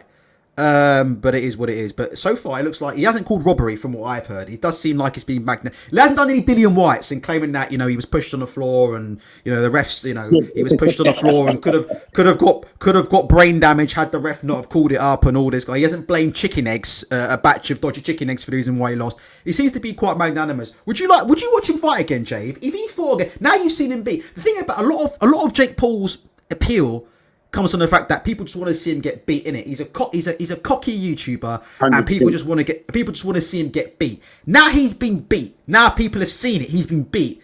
Do you think he's still a draw? Would you be still interested in watching him fight? How do you feel about that, Jay? I've warmed more to Jake Paul as boxing's gone on, as he's paid fighters, done certain things for fighters, the Serrano stuff, different things, making sure people get paid, I've like the promotional side. I think a lot of boxers could learn from him. I don't know if I wasn't really interested in seeing him fight in the first place, and I just wanted to see Tommy Fury slap him up because he's a fucking loudmouth little YouTuber and I'm an old man, do you know what I mean? Yeah, fair enough, yeah. That's the truth, really. But good luck to him. I'm not hating on him, man. He's coming to boxing. He deserves to be in boxing, man. He deserves to be boxing. There's plenty of people shitting him in boxing, carving a name for themselves. He's much better than any of them YouTubers. He's got enough heart. He's got balls. Like, he's got serious balls on him. He's not scared. I truly think he thinks he can beat Tommy. And I think he thinks he beat Tommy, but he's seen how... Like, I think even him in the reaction to the Wilder thing was like Wilder's using all them excuses. So even if he thinks there's a robbery on the cards, he won't say it. He's not an idiot. He knows about personal image and doing that to his image. He's a smart cookie, man. He'll come back, take the rematch, probably get beaten again, and then go and fight KSI and Nate Diaz. All right, Jay, give me your final words, Jay, and then it's just going to be me for a few minutes, and then we're going to wrap it up. Nice. So, Jay, and before we go, Drake losing £400,000 on Jake Paul. Just a little word to the wise. Drake did not lose 400 grand on Jake Paul winning because Drake has a sponsorship deal with the betting company. He's not betting his own money. So Michael Benson is a complete idiot. So there you go. Jake Paul didn't. So Drake did not bet 400k of his own money. He has a deal with the betting company, and they. That's happened, bro, isn't it? There you go. I think David Haye yet again. Literally, I played the David Haye video of David Haye picking him to win, and people were literally switching as David A was talking. They could hear David A talking, and they were literally saying, "Shit, I've got money on fucking Jake Paul. I'm in trouble." There's the latest memes that are coming out right here. Jason, just give us your final thoughts on the fight, on Tommy Fury's performance. How much credit do you give Tommy Fury for the win? At the end of the day, did he just beat someone he was supposed to beat, or whatnot? And maybe I've been a bit over the top in my credit of Tommy Fury. Just what do you think? I give Tommy quite a lot of credit just because there was a lot of pressure, man. Like the stuff he's done and in the build up, like the pressure, like laying on that, like I'm gonna make him change his name and like and that he can stay in South, he can stay and be the personal trainer to Ronaldo. I know they're all laughing and joking, but even to say all that shit and that, like, there's a lot of pressure was on him, a lot of pressure over the years, all that. But yeah, so good on him. Like he's done that. I thought it was a bit over the top in crying in the ring, but it just shows how much it meant to him. Like all the emotion built up. It must have been a lot for him. But I'm sure he can cry himself to sleep with that £3.5 million here. Go on, mate. And just well, let me keep in this. I still don't think we're going to see Fury and Usyk. And I ain't looking forward to running a YouTube channel when it comes out, when it doesn't happen. I think Fury's gonna he's got a lot to answer for.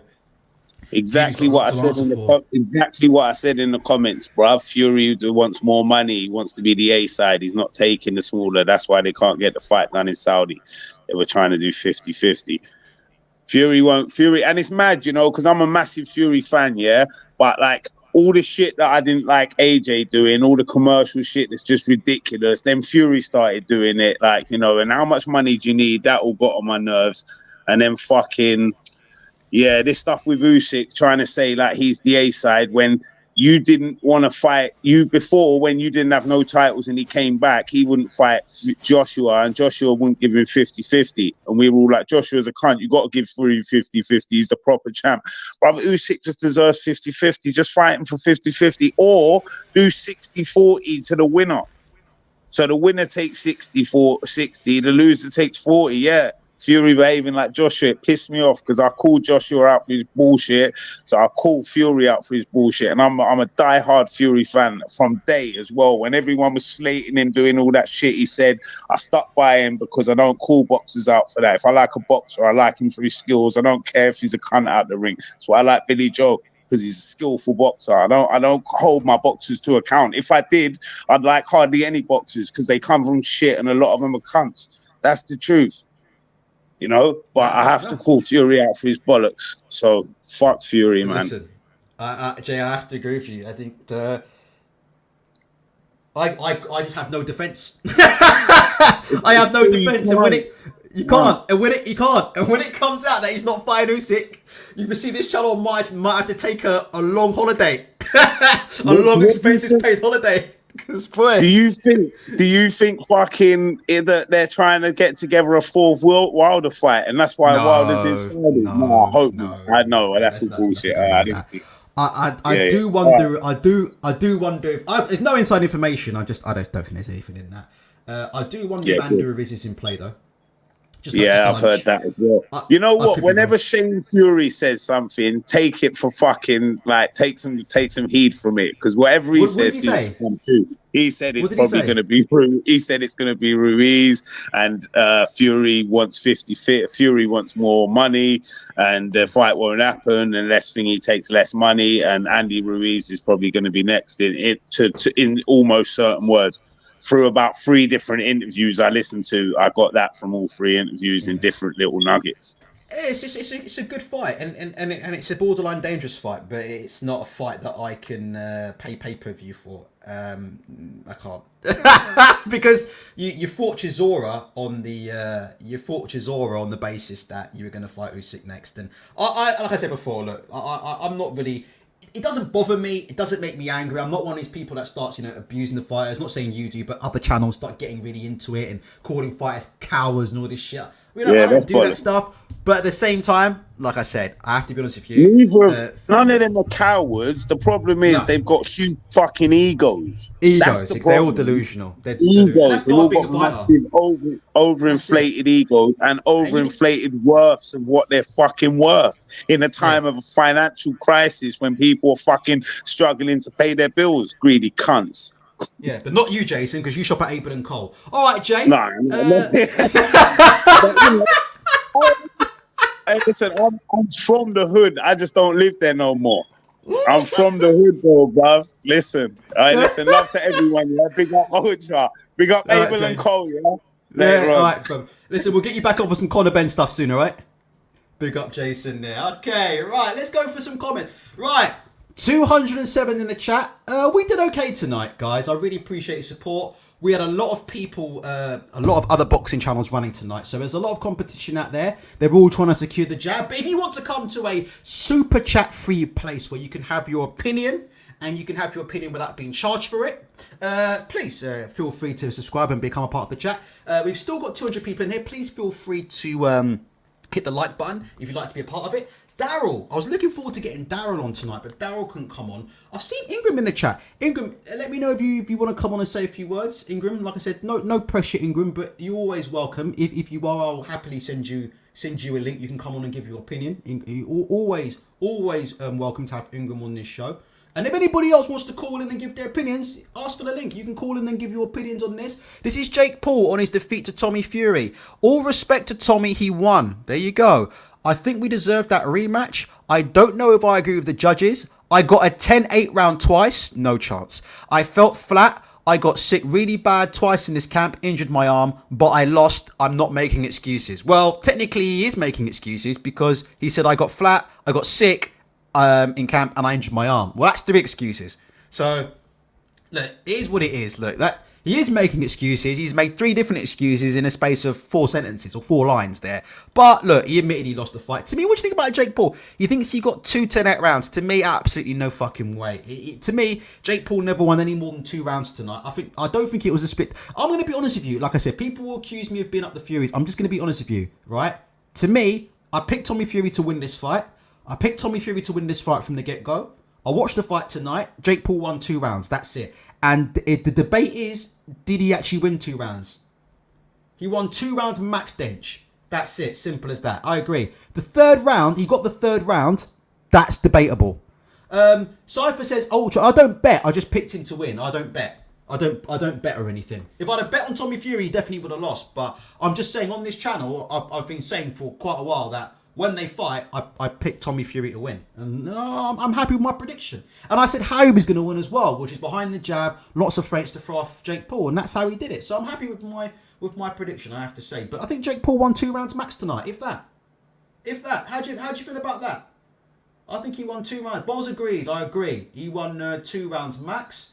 Wilder versus Chisora. That's Ingram saying Wilder versus Chisora. Oh my God. That ain't going to happen.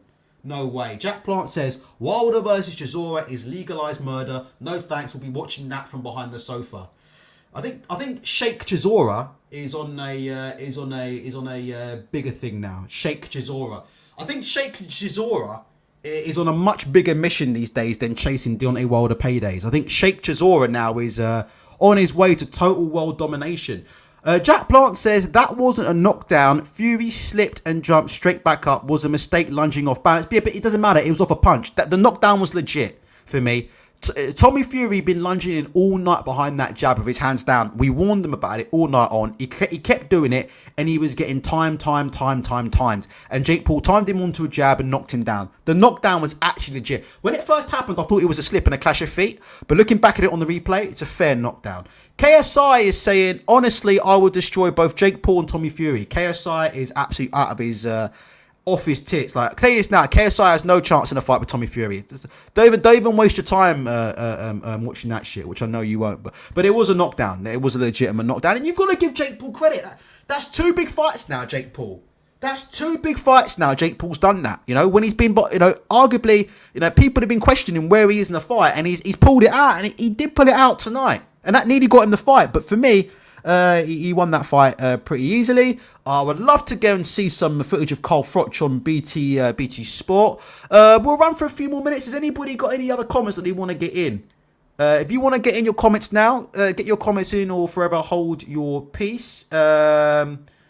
TMT saying, what can Paul work on in order to improve versus Tommy Orange? I think Jason made a fantastic point about Jake Paul. No inside game. And I get criticised for calling... oh, here we go. Who wants to see Jake Paul on Instagram? We can play this because this is off his Instagram.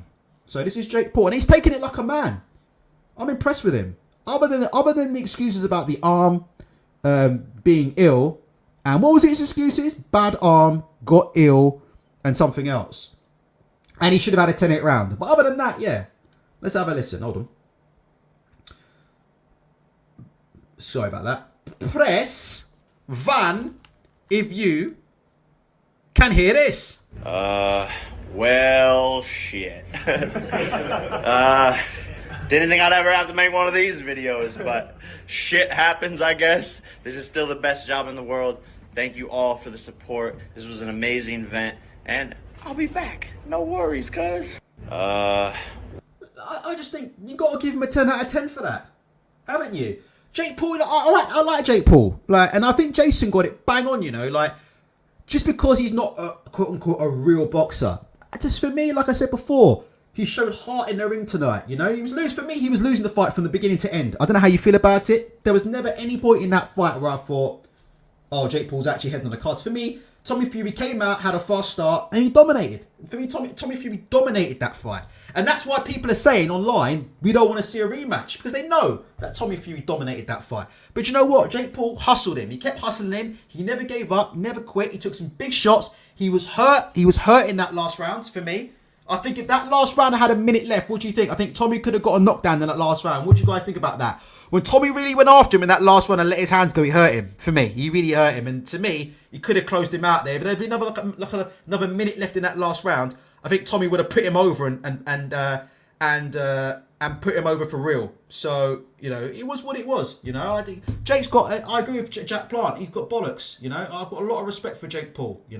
And I think boxing fans should warm to him because he doesn't shy away from fights and he doesn't shy away from fights and he gets involved, doesn't he? He doesn't duck anybody, and he's willing to fight anybody. Is he delusional? Yeah, he's absolutely off his tits. Probably on some form of narcotics, but you have to respect a guy. Like, he'll fight anybody and he genuinely believes win, lose or draw, he can win, and he goes in there and he puts it on the line. And I just got, I always have respect for Jake Paul. From the time he started boxing, I was saying, this guy can actually box. He's not just a YouTube boxer. He's got now these days, Salt Pappy is just on a different planet, but it is what it is. LD Phoenix is blaming David. Look, we can't go without playing David Haye, can we? Hold on.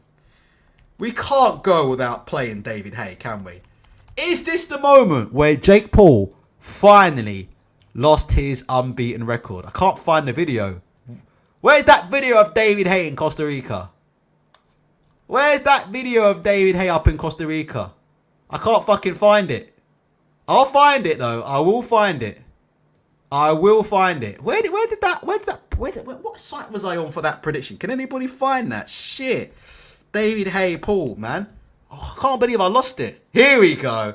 Is this the moment that Jake Paul lost his unbeaten record? Press Van if you can hear this. So it's nearly time. Sunday, Jake Paul has an acid test against a real fighter, Tommy Fury.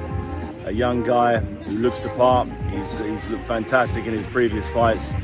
Long arms, tremendous physique, fighting family, fighting genetics. So this is, a lot of people believe that Tommy Fury is going to knock out Jake Paul, who is considered a YouTuber who happens to do a little bit of boxing.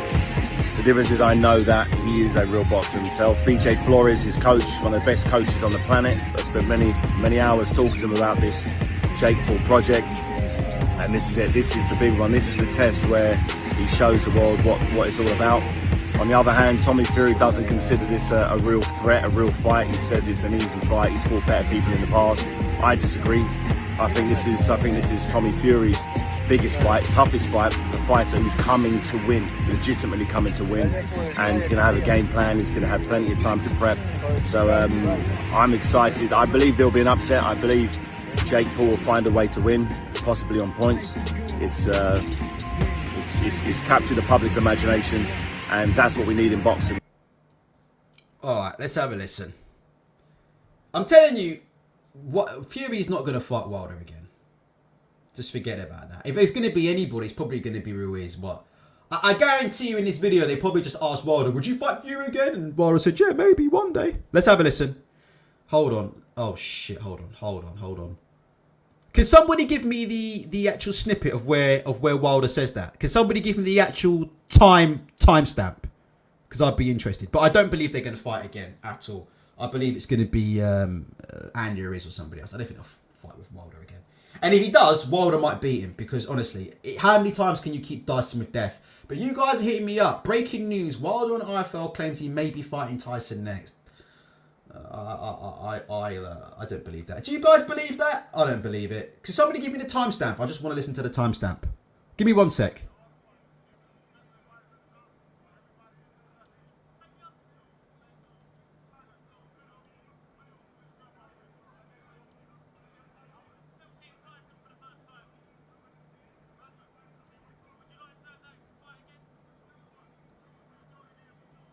Oh, that's bullshit. I've just heard it. It's bullshit. There you go.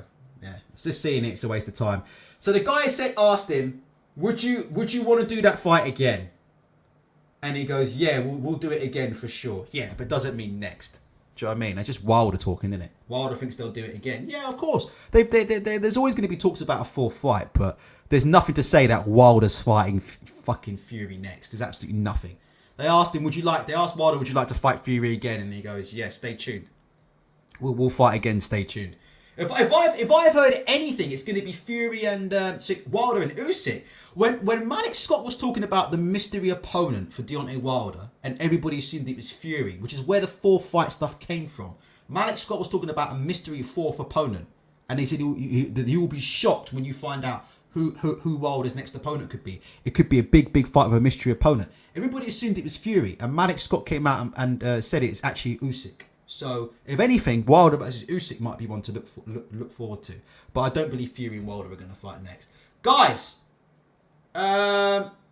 let's oh God, IM says AJ won't retire without fighting Wilder. Fuck me. Good luck with that. Right, let's call it a day, guys. It's midnight. I hope you have a good evening. And take care of yourselves. And take care of each other.